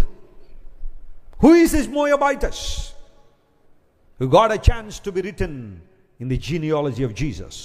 యేసుక్రీస్తు ప్రభు యొక్క వంశావళిలో రాయబడిన ఈ రూత్ అనబడే ఆమె ఎవరు? వాస్తవానికి ఆమె మోయాబీయురాలు. But still God raised up. దేవుడు ఆమెను హెచ్చించాడు, ఉన్నతమైన స్థితికి తీసుకొచ్చాడు. తన జనులను దేవుడు దర్శించాడు. దేవుని బిడ్డలారా, ఈరోజు దేవుడు దర్శించి బెత్లెహేమును సస్యశ్యామలం చేసినట్టుగానే దేవుని యొక్క ఆత్మ ప్రవాహము, దేవుని యొక్క వాక్య ప్రవాహము ప్రతి సంఘాన్ని తడపాలని మనం ప్రార్థన చేయాలి. వాక్యం అనే పరిగే సమృద్ధిగా మన పొలాల్లో ఉండును గాక. హల్లెలూయా. దానికోసం దేవుడు చూస్తున్నాడు. చాలా సంఘాల్లో దేవుని వాక్యం లేదు ఈ రోజుల్లో. కొట్లాటలు, పొట్లాటలు, రాజకీయాలు, భయంకరమైన పనులు. కానీ దేవుని సంఘాల్లో దేవుని వాక్యం విరివిగా ప్రకటించబడాలి. వాక్య సంబంధమైన ఉద్యమంలో ప్రజలు ఎదగాలని ప్రార్థన చేయాలి. దేవుని వాక్యమును సరిగా విభజించే సేవకులు రావాలని దేవుని బిడ్డలుగా మీరు ప్రార్థన చేయాలి. వాక్యమును ఉన్నదన్నట్టుగా బోధించే దైవజనుల కోసం ప్రపంచం కనిపెడతా ఉంది. వాక్య కరువు ఉంది ఈ రోజున ప్రపంచంలో. దేవుని సన్నిధిలో మనందరం కూడా ఏం చేయాలా? దేవుని కార్యాలు స్పష్టంగా జరిగించాలి. ఈ రోజుల్లో వాక్యం తక్కువ, మిగతా కార్యక్రమాలు ఎక్కువ. ఒక ఆమె మన సంఘానికి రావడం మొదలుపెట్టింది. అడిగాను, అమ్మ మరి ఇక్కడికి వస్తున్నారు కదా, మీరు ఇంతకుముందు ఎక్కడికి వెళ్ళారు? ఒక చోటకి వెళ్ళేవాళ్ళం అండి. మరి ఏంటి సంగతి, మరి ఎందుకు మానేశారు అక్కడ అని అడిగితే, అయ్యా అక్కడ ఆరాధన 3 గంటలు ఉంటుందండి, వర్షిప్ సర్వీస్ అయితే 3 గంటలు ఉంటుంది, వాక్యం 10 నిమిషాల కన్నా ఎక్కువ ఉండదండి. అక్కడ 10 మినిట్సే దేవుని వాక్యం. మరి మిగతా సమయం అంతా ఏంటంటే ఇంకా రకరకాల కార్యక్రమాలు అవన్నీ చెప్పడానికి ఇప్పుడు సమయం లేదు. కానీ వాక్యం దగ్గరికి వచ్చే 10 నిమిషాలు, మిగతావన్నీ కూడా సుమారుగా 2 గంటల 50 నిమిషాలు అవన్నీ చేసిస్తారు. చివరిలో 10 నిమిషాల వాక్యం. ఏం ఎదుగుతుంది సంఘం? ఏం బలపడతారు సంఘం? దేవుని వాక్యం సమృద్ధిగా అందే స్థలాల్లో మీరు నాటబడాలి. ఆకు వాడకని కాలం ముందు ఫలమిచ్చే చెట్టుగా ఉండాలంటే నీటి కాలువ యోరను ఏం చేయాలా? నాటబడాలి. He should be planted by the waters of river. నీటి కాలువల యోరం నాటబడిన చెట్లు ఆకు వాడక తమ కాలమందు, in their season they will bear fruits. తమ కాలమందు ఫలం ఇచ్చే చెట్లు వలె ఉంటారు. ఏంటి ఫలం అంటే ఆత్మఫలాన్ని ఫలించు వారిగా ఉంటారు. దేవుని బిడ్డగా మనందరం అలాంటి ప్రార్థన చేయాల్సిన ఆవశ్యకత ఉంది. దేవుడు మాట్లాడుతున్నాడు. దేవుడు తన జనులను దర్శించగానే ఆ ప్రాంతంలో పంటలు పండాయి. అనేక మంది తిరిగి రాగలిగారు. దేవుని యొక్క ప్రేమను అర్థం చేసుకోగలరు. చివరికి ఒక మాట చెప్పి నేను ముగిస్తాను. చూడండి, సమూయేలు మొదటి గ్రంథం 2వ అధ్యాయం 21వ వచనాన్ని చదువుకుందాం. సమూయేలు మొదటి గ్రంథం 2వ అధ్యాయం 21వ వచనం. యెహోవా హన్నాను దర్శింపగా ఆమె గర్భవతి అయి 3 కుమారులను, చెప్పండి, 3 కొడుకులను 2 కుమార్తెలను కన్నెను. 2 కుమార్తెలు ఏం చేసిందంట? కన్నదని బైబిల్లో ఉంది. మొత్తం హన్నా గారికి ఎంతమంది పిల్లలు? 5. మరి సమూయేలును వదిలేశారు ఎందుకు? మళ్ళీ సమూయేలు కాకుండా దేవుడు ఎంతమందిని ఇచ్చాడట? తర్వాత 3 కొడుకులు 2 కూతుళ్ళు. హన్నా అడిగిన దానికి దేవుడు ఎక్కువ ఇచ్చాడా తక్కువ ఇచ్చాడా? ఎఫెసీ 3:20 బైబిల్లో రాయబడిన మాట ఏంటి? అడుగు వాటికంటేనో ఊహించు వాటన్నిటికంటేనో అత్యధికంగా చేయ శక్తి గల దేవునికి సంఘములో యుగముల వరకు ఏం కలుగును గాక? మహిమ కలుగును గాక. హల్లెలూయా. మనలో కార్య సాధకమైన తన శక్తి చొప్పున అంటాడు. ఎందుకు దేవుడు అడిగిన వాటికన్నా ఊహించే వాటికన్నా అత్యధికంగా చేయగలడు అంటే ఆయనలో కార్యసాధకమైన శక్తి ఉంది అని. కార్యసాధక శక్తి అంటే అర్థం ఏంటి? క్రియాశక్తి అంటే అర్థం ఏంటో తెలుసా? క్రియలు జరిగించే బలము, క్రియలు జరిగించే మనస్సు. కార్యసాధక శక్తి. కొంతమందికి మాటల సాధక శక్తి ఉంటుంది. అన్ని మాటలతోనే. క్రియల దగ్గరికి వచ్చేసరికి ఏమీ ఉండవు. ఏమ్మా ఏంటి నూతన సంవత్సరం నిర్ణయం ఏంటి? అయ్యగారు ఆదివారం ఉదయాన్నే మొదటి సర్వీస్కి 7 గంటలకే దేవుని మందిరానికి వచ్చాను, నిర్ణయించుకున్నానండి. మొదటి ఆదివారం వచ్చిందంతే. అక్కడి నుంచి మరలా ఏంటి చెప్పండి? ముగింపు ప్రార్థన ఒక ముందు దేవుని మందిరంలోకి ఏదో విధంగా ఎంటర్ అయిపోవాలని ఆలోచన. మాటలతోనే మనం కొన్నిసార్లు బ్రతికేస్తుంటాం, కానీ క్రియల రూపంలో అది ఉండదు. బైబిల్ ఎప్పుడు కూడా నిన్ను నన్ను ప్రోత్సహించేది అంటే మన ప్రేమ మాటలతో కాదట, ఎలా ఉండాలన్నాడు? క్రియల రూపంలో ఉండాలి. దేవుడు కార్యసాధకముగు తన శక్తి. ఆయన మాట్లాడారంటే జరిగిస్తారు, ఆ కార్యం జరుగుద్ది. అంటే ఆయన క్రియ చేసే శక్తి కలిగిన వాడు. ఆయన క్రియాశక్తిని కలిగిన దేవుని మనం ఆరాధన చేస్తున్నాం. ఆయనలో ఆ పవర్ ఉంది కాబట్టి, ఆ బలం ఉంది కాబట్టి మనం అడుగు వాటన్నిటికంటే ఊహించు వాటన్నిటికంటే అత్యధికంగా చేయగల సమర్థుడని. అలా అని చెప్పి అడుగు వాటన్నిటికంటే ఎక్కువ ఇస్తాడని చెప్పి ఒక భార్యని అడిగితే 3 ఇస్తారని కాదు అక్కడ అర్థం. కొంతమంది ఇలా ఆలోచన చేస్తారు. నో, దేవుడు నేర్పించిన పద్ధతి ఏంటి అంటే దేవుడు హన్నాను దర్శించగా. సమూయేలు పుట్టిన తర్వాత దేవుడు హన్నాను వదిలిపెట్టలేదు. సమూయేలును పట్టుకెళ్ళి దేవునికి ప్రతిష్ఠితుడిగా సమర్పించింది. తన అన్న మాట ప్రకారం దేవునికి ఇచ్చేసి వచ్చింది కుమారుణ్ణి. అయ్యా, ఈ కుమారుడు దేవుని సేవకు, దేవుని పరిచయలో వాడబడాలి. ఆ సమయంలో బహుశా హన్నాకు తెలియకపోవచ్చేమో, రానున్న రోజుల్లో సమూయేలును దేవుడు ప్రవక్తలను అభిషేకించే ప్రవక్తగా, రాజులను అభిషేకించే ప్రవక్తగా దేవుడు నిలబెట్టబోతున్నాడని. నువ్వు చేసే కార్యము కొన్నిసార్లు చిన్నగానే కనబడొచ్చేమో, కానీ ఆ తర్వాత దినాల్లో దేవుడు దాన్ని ఒక బలమైన కారణంగా, బలమైన పరిచర్య జరగడానికి వీలుగా దేవుడు ఆ కార్యాన్ని జరిగిస్తాడేమో. ఆలోచించే ఒకసారి. తాను నిర్ణయించుకున్న ప్రకారం తీసుకొచ్చి కుమారుని దేవుని ముందర వదిలేసింది. సమూయేలు దేవుని ఎదుట పరిచర్య చేయడం ప్రారంభించారు. ప్రతికూల వాతావరణంలో ఉన్న ఆ పరిస్థితుల్లో సమూయేలు దేవుని ఆరాధన చేస్తున్నాడు. హన్న తన ఇంటికి వెళ్ళిపోయింది. దేవుడు ఆమెను దర్శించగా ఐదుగురు బిడ్డలను దేవుడిచ్చారు. అడుగును వాటికన్నా ఎక్కువగా దేవుడు హన్నాను బలపరిచినట్టుగా లేఖనాలు మనం చూస్తున్నాం. ఈరోజు what ever you want ask him. నీకున్న స్పిరిచువల్ నీడ్స్ దేవుని అడుగు. నీకున్న ఆధ్యాత్మిక అవసరాలు ఏంటో ప్రభుతో చెప్పు. అయ్యా, నీ కొరకు బలంగా పనిచేయాలనుకుంటున్నాను, ఎఫెక్టివ్గా నీ కొరకు జీవించాలని ఆశపడుతున్నాను, ప్రేమలో ఎదగాలని ఆశపడుతున్నాను, పరిశుద్ధతలో ఎదగాలని ఆశపడుతున్నాను, సాక్షి జీవితంలో ఎదగాలని ఆశపడుతున్నాను, పరిచర్య చేయడంలో ఎదగాలని ఆశపడుతున్నాను, నేను నా కుటుంబం నిత్యము ఆశీర్వాద కారకులుగా ఉండాలని ఆశపడుతున్నాను ప్రభువా, మా అవసరాలు తీర్చండి. నీకున్న ఆధ్యాత్మిక అవసరాలు ఏంటో ప్రభుతో చెప్పు. నీకున్న ఎమోషనల్ నీడ్స్ ఏంటో ప్రభుతో చెప్పు. ప్రతి చిన్నదానికి కృంగిపోవడం, భయపడడం, భవిష్యత్ అంటే అపరిమితంగా భయాన్ని కలిగి కొన్నిసార్లు దేవుని ఆరాధించలేని పరిస్థితిలో ఆ ఎమోషనల్ ఇంబ్యాలెన్స్ నీలో ఉందా? అడుగు ప్రభువా, నా మానసిక స్థితిలో నాకు ధైర్యాన్ని దయచే ప్రభు అని ప్రార్థన చేయి. నీకున్న శారీరక అవసరాలు అడగడం తప్పేం కాదు. ఒక ఉద్యోగం కావాలా అడుగు. ఒక వ్యాపారంలో అభివృద్ధి కావాలా దేవుని అడుగు. ఉద్యోగం జరిగించడానికి కావాల్సిన జ్ఞానం నీకు కావాలా దేవుని అడుగు. ఆ తర్వాత ఒక వీసా కోసం ప్రార్థన చేస్తున్నావా? You can ask God. ఒక ఇంటి కోసం లేదా ఒక వివాహం కోసం, బిడ్డల కోసం నువ్వు అడుగుతున్నావా? Whatever you ask in the name of Jesus, the Bible affirms that God gives us answers. దేవుని నామం పేరట, యేసయ్య నామం పేరట మనం అడిగిన ప్రతి అవసరాన్ని దేవుడు ఏం చేస్తాడట? తీరుస్తాడు. ఇదే విశ్వాసం మనకుంది, ఇదే నమ్మిక మనకుంది. దేవుని కార్యాలు స్పష్టంగా జరుగుతాయి. ఆయన వైపు మనం చూద్దామా? ఒకసారి మన మందిరంలో ఒక ఆమె మరి ఏదో విధానంలో ఎక్కడ పోగొట్టుకుందో తెలీదు, ఒక పర్స్ పోగొట్టేసుకుంది. దానిలో డబ్బులు కొన్ని ఉన్నాయి, దట్స్ ఓకే. కానీ వాటితో పాటుగా కొన్ని important documents, Aadhaar card, pan card, బహుశా ఇంకేమున్నాయో నాకే తెలియదు, కానీ ఆమె చెప్పిన సాక్ష్యం అది. డబ్బులు కూడా దానిలో ఉన్నాయి. సరే, ఎక్కడ పోగొట్టుకుందో తెలియదు, వెతుకుతా ఉంది. అది దొరకకపోతే మళ్ళీ అవన్నీ అప్లై చేసుకోవడానికి తన ఉద్యోగాన్ని మానేసి అన్ని చోట్ల తిరగాలి, అవన్నీ అప్లై చేసే పెద్ద ప్రాసెస్ ఇవన్నీ కూడా. సరే, ప్రార్థన చేసింది, ప్రభువా పడేసుకోవడం తప్పు నాదే, but still I need your help. నీ సహాయం నాకు కావాలి. ఆ యొక్క వాలెట్ దొరికినట్లుగా సహాయం చేయ, పర్స్ దొరికినట్లుగా సహాయం చేయని ప్రార్థన చేసిందట. ప్రార్థన చేసి ఇంటికి వెళ్ళిన సాయంకాలం ఆమెకు ఫోన్ వచ్చింది. ఆ ఫోన్లో అవతల వ్యక్తి మాట్లాడితే ఏమన్నాడు తెలుసా? మీ వాలెట్ నాకు దొరికిందండి, మీరు ఎక్కడికి తీసుకురమ్మంటారు చెప్పండి, అక్కడ తీసుకొచ్చి ఇస్తానంట ఆయన. యూజువల్గా ఎవరైనా ఏమంటారు?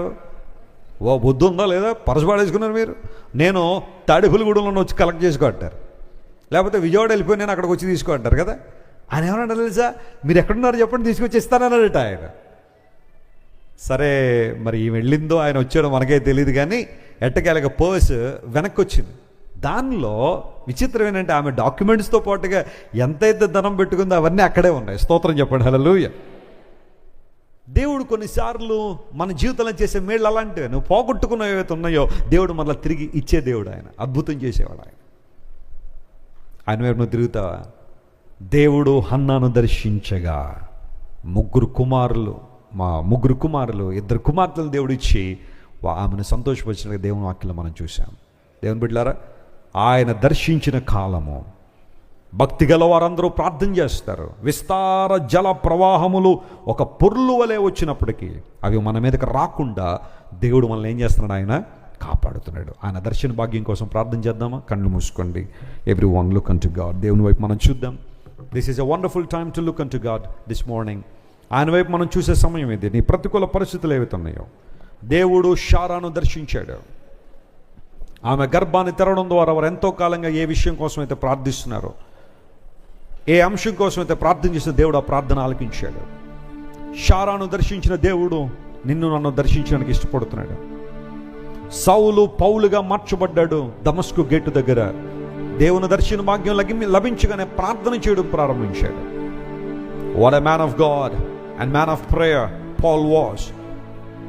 పౌలు మహాశయుడు చక్కని ప్రార్థనాపరుడు, ప్రార్థనా యోధుడు. దేవుని సన్నిధిలో ప్రార్థన చేశాడు. ఆయన వైపు తన చేతులు చాపాడు. అసాధారణ కార్యాలను దేవుడు పౌలు గారి ద్వారా జరిగించారు. దర్శన కాలం ముందని భక్తులు ప్రార్థన చేస్తారు. నిజమే, దేవునితో సహవాసం చేయడం అనేదే ప్రార్థన. ప్రార్థనలో దేవునితో మాట్లాడడం, దేవుని దగ్గరగా రావడం, విస్తార జల ప్రవాహములను నేను ముంచివేయాలని, గాలి తుఫానులు, గాలి సముద్రం నిన్ను ముంచివేయాలని ఉవ్వెత్తున అలలు ఎగిసిపడుతున్న సమయంలో దేవుడు అవి నీ మీదకు రాకుండా కాంపు కాసే దేవుడు ఆయన. నిన్ను భద్రపరిచే దేవుడు ఆయన. కొన్నిసార్లు అపవాది శోధనలు, అపవాది తంత్రములో, అపవాది యొక్క కుయుక్తులు కొన్నిసార్లు నిన్ను భక్తి జీవితంలో వెనకలాగిన ప్రయత్నం చేస్తున్నా. విస్తార జల ప్రవాహాలు లాంటి శోధనలు నేను కమ్మివేస్తున్నప్పుడు దేవుడు నీకు జయమిచ్చే దేవుడు ఆయన. ఆయన నడిపిస్తాడు. హన్నాను దర్శించిన దేవుడు సమూయేలును, ప్రభువా ఒక్క కుమారుడు నాకు దయచే ప్రభు అని ప్రార్థన చేసింది. షిలోకి వచ్చి తన హృదయాన్ని దేవుని సెల కురుమరించుకున్న దేవుడు ఆమెకి ఇచ్చిన ఆశీర్వాదం ఎంత గొప్పది అంటే 3 కుమారులు 2 కుమార్తెలు దేవుడు ఇచ్చాడు. 5 బిడ్డలను సమూయేలు తర్వాత. అడుగు వాటన్నిటికంటే అత్యధికంగా చేయగల సామర్థ్యం కలిగిన దేవుడు ఆయన. ఆయన వైపు నువ్వు చూస్తావా? కార్యసాధకమగు తన శక్తి చొప్పున అనే లేఖనాల్లో ఉంది. మన దేవుడు క్రియను జరిగించే దేవుడు, క్రియాశక్తిని కలిగి ఉన్న మహోన్నతుడు ఆయన. తన జనులను దేవుడు దర్శించినప్పుడు బెత్లెహేములో ఆహారం సమృద్ధిగా ఉంది. ఏ రకమైన కరువులో ఈరోజు నీవు ఉన్నావు, ఏ డ్రౌట్లో నీవు ఉన్నావు, నీ జీవితంలో ఏమి అడుగుంటూ పోయినాయి, రా ప్రభు దగ్గరికి రా. ఆనాడు రూతును హెచ్చించిన దేవుడు, నయోమిని జ్ఞాపకం చేసుకున్న దేవుడు,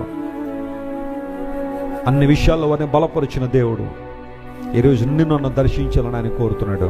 ఆయన వైపు మనం చూద్దామా? ఆయన కార్యాల్లో, స్పష్టమైన విధానాల్లో మన జీవితంలో జరగాలని దేవుడు ఆశిస్తున్నాడు. మన చేతులు, మన జీవితాల్లో ఆయనకి అప్పగించుకుందామా? అవునయ్యా, నీవు తప్ప నాకెవరు లేరు ప్రభువా, నీవే నా దేవుడు, నా ప్రభుడు, నాయన నీవే నా ఆధారం ప్రభువా. నీ దర్శన భాగ్యం కోసం వచ్చాను ప్రభువా. ఆయన దర్శన కాలం ముందు ఆయన భక్తులు ప్రార్థన చేస్తారు. Can you look an to God today? ఈరోజు ఆయన వైపు నువ్వు చూడగలవా? ప్రార్థనలో ఎదగలవా? అయ్యా, నీ సన్నిధికి వస్తున్నానయ్యా. నీ పాద సన్నిధికి కృపామయ యేసయ్యా, నీ ప్రేమ కనుగొనుచు దేవా నే వచ్చితిని. నీ ప్రేమ కనుగొనుచు దేవా నే వచ్చితిని. నీ పాద సన్నిధికి కృపామయ యేసయ్యా, నీ ప్రేమ కనుగొనుచు దేవా నే వచ్చితిని. ప్రభు వచ్చానయ్య నీ ప్రేమ కోసం. నీ ప్రేమ కనుగొనుచు దేవా నే వచ్చితిని.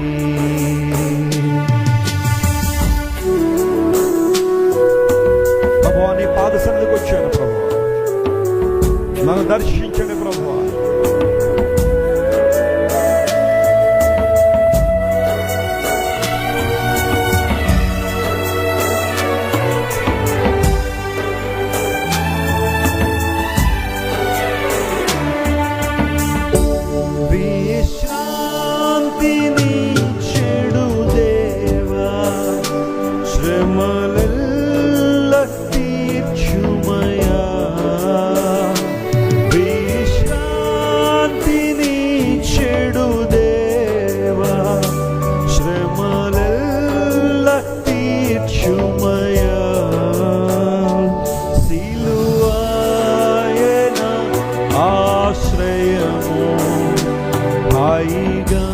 అచ్చటుండే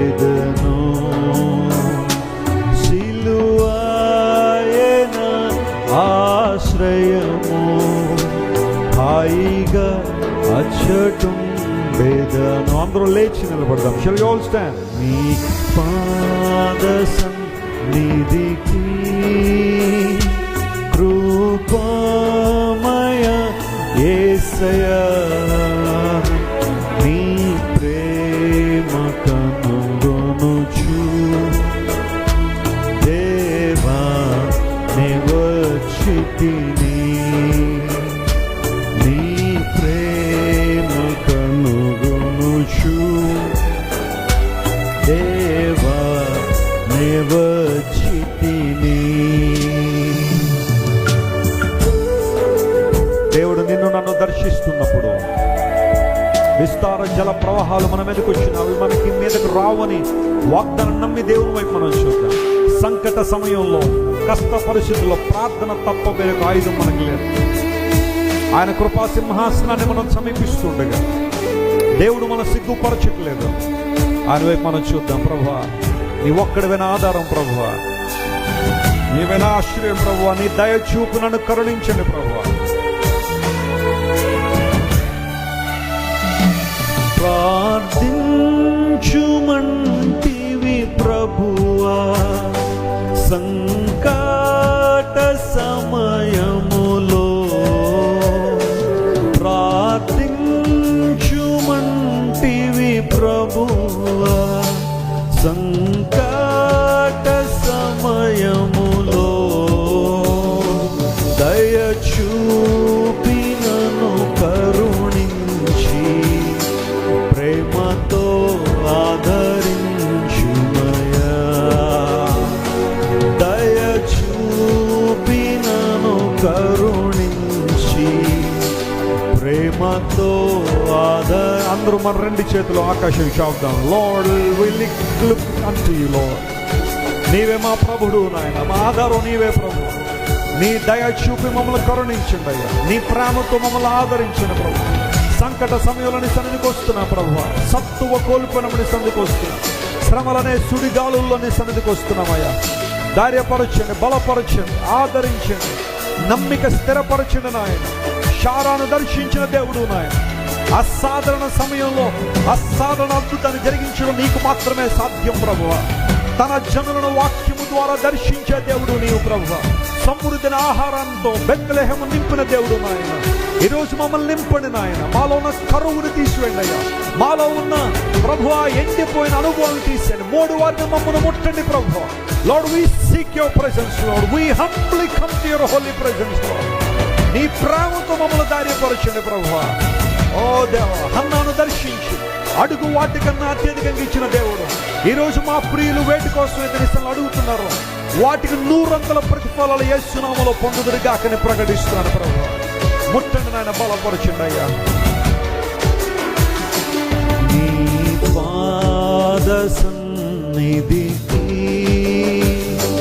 కృపామయ యేసయ్యా, నీ ప్రేమ కనుగొనుచు దేవా నే వచ్చితిని, నీ ప్రేమ కనుగొనుచు దేవా నే వచ్చితిని. ముగ్గురుగా చేతులు పట్టుకోండి. దేవుని సన్నిధిలో మనందరం ముగ్గురుగా చేతులు పట్టుకుందాం.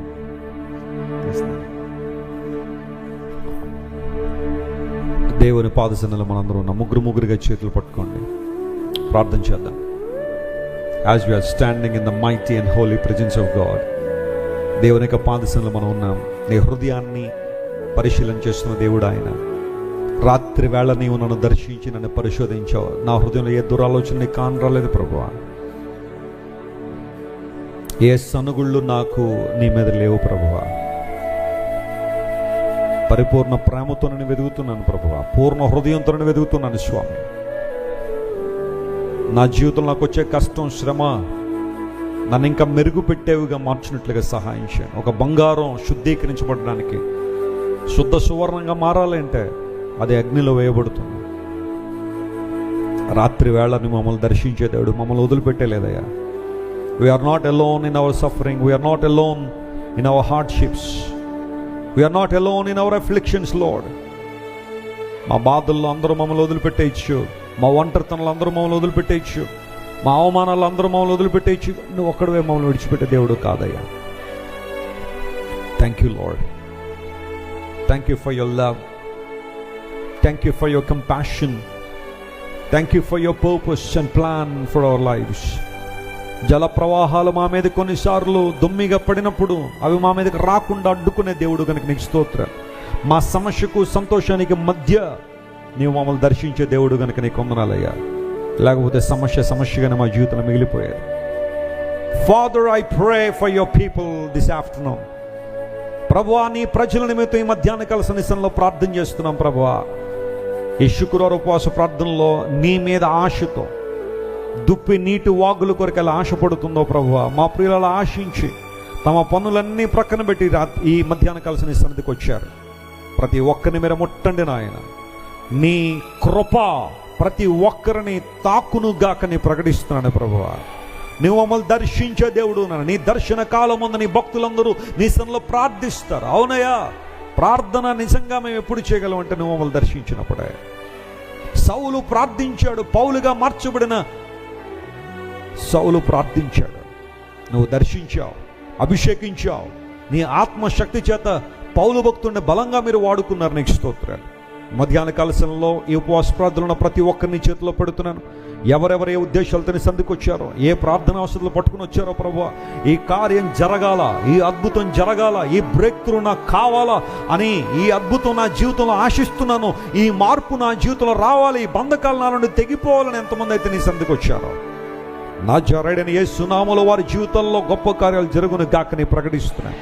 సర్వశక్తిమంతుడు నా జీవితంలో గొప్ప కార్యములు చేసినని భక్తులు కీర్తించినట్టుగా ప్రభువా, మా ప్రియులు కూడా ఇది దేవుని వలన మాత్రమే సాధ్యమైనది, ఆయన ద్వారా మాత్రమే ఈ కార్యం జరిగిందని సాక్ష్యం ఇచ్చినట్లుగా ప్రతి ప్రార్థనా స్తుతిగా మార్చబడును గాకని ప్రకటిస్తున్నాను ప్రభువా. ఎవరైతే దుఃఖంలో, వేదనలో ఉన్నారో, యాంగ్జైటీలో ఉన్నారో, డిప్రెషన్లో ఉన్నారో, డిసప్పాయింట్మెంట్స్లో ఉన్నారో, జీవితం పట్ల ఆసక్తి లేక యావగింపు అసహ్యంతో ఉన్నారో, యేసునామములో వారు లేవనెత్తండి అయ్యా.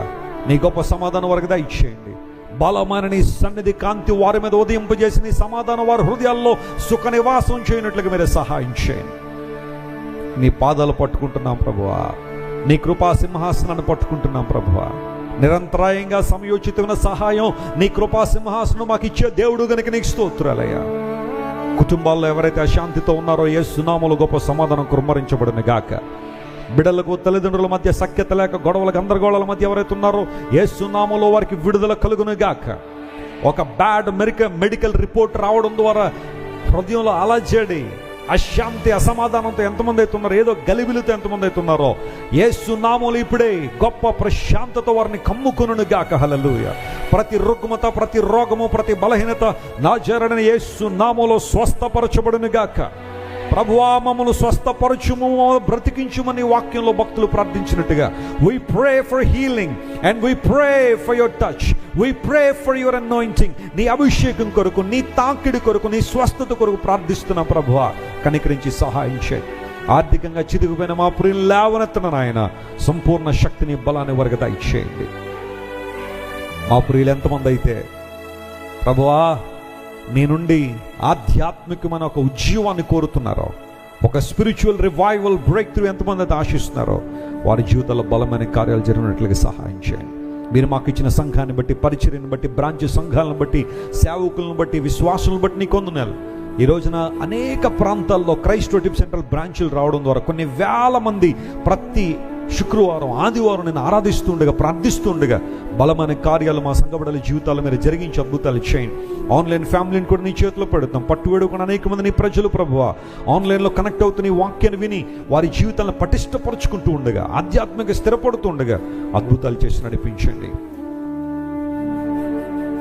ఘనత, మహిమ, ప్రభావాలు నీకు మాత్రమే ఆరోపిస్తూ ఈ శుక్రవారం ప్రార్థనలో పాల్గొన్న ప్రతి ఒక్కరిని మీరు దీవించి నడిపించి బలపరుచుమని మా ప్రభువును రక్షకుడైన యేసుక్రీస్తు వారి అత్యున్నతమైన నామం పేరిట అడిగి వేడుకొనుచున్నాము తండ్రి.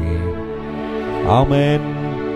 మన తండ్రి అయిన దేవుని యొక్క ప్రేమ, ప్రభువైన యేసుక్రీస్తు వారి యొక్క కృప, పరిశుద్ధాత్మ దేవుని అన్యోన్య సహవాసము, ఆశీర్వాదము, ఆదరణ ఈ శుక్రవారం ఉపవాస ప్రార్థనలో పాల్గొన్న దేవుని ప్రజలందరికీ సదాకాలము తోడై ఉండి గొప్ప కార్యాలు జరిగించును గాక. ఆమేన్. ఆమేన్.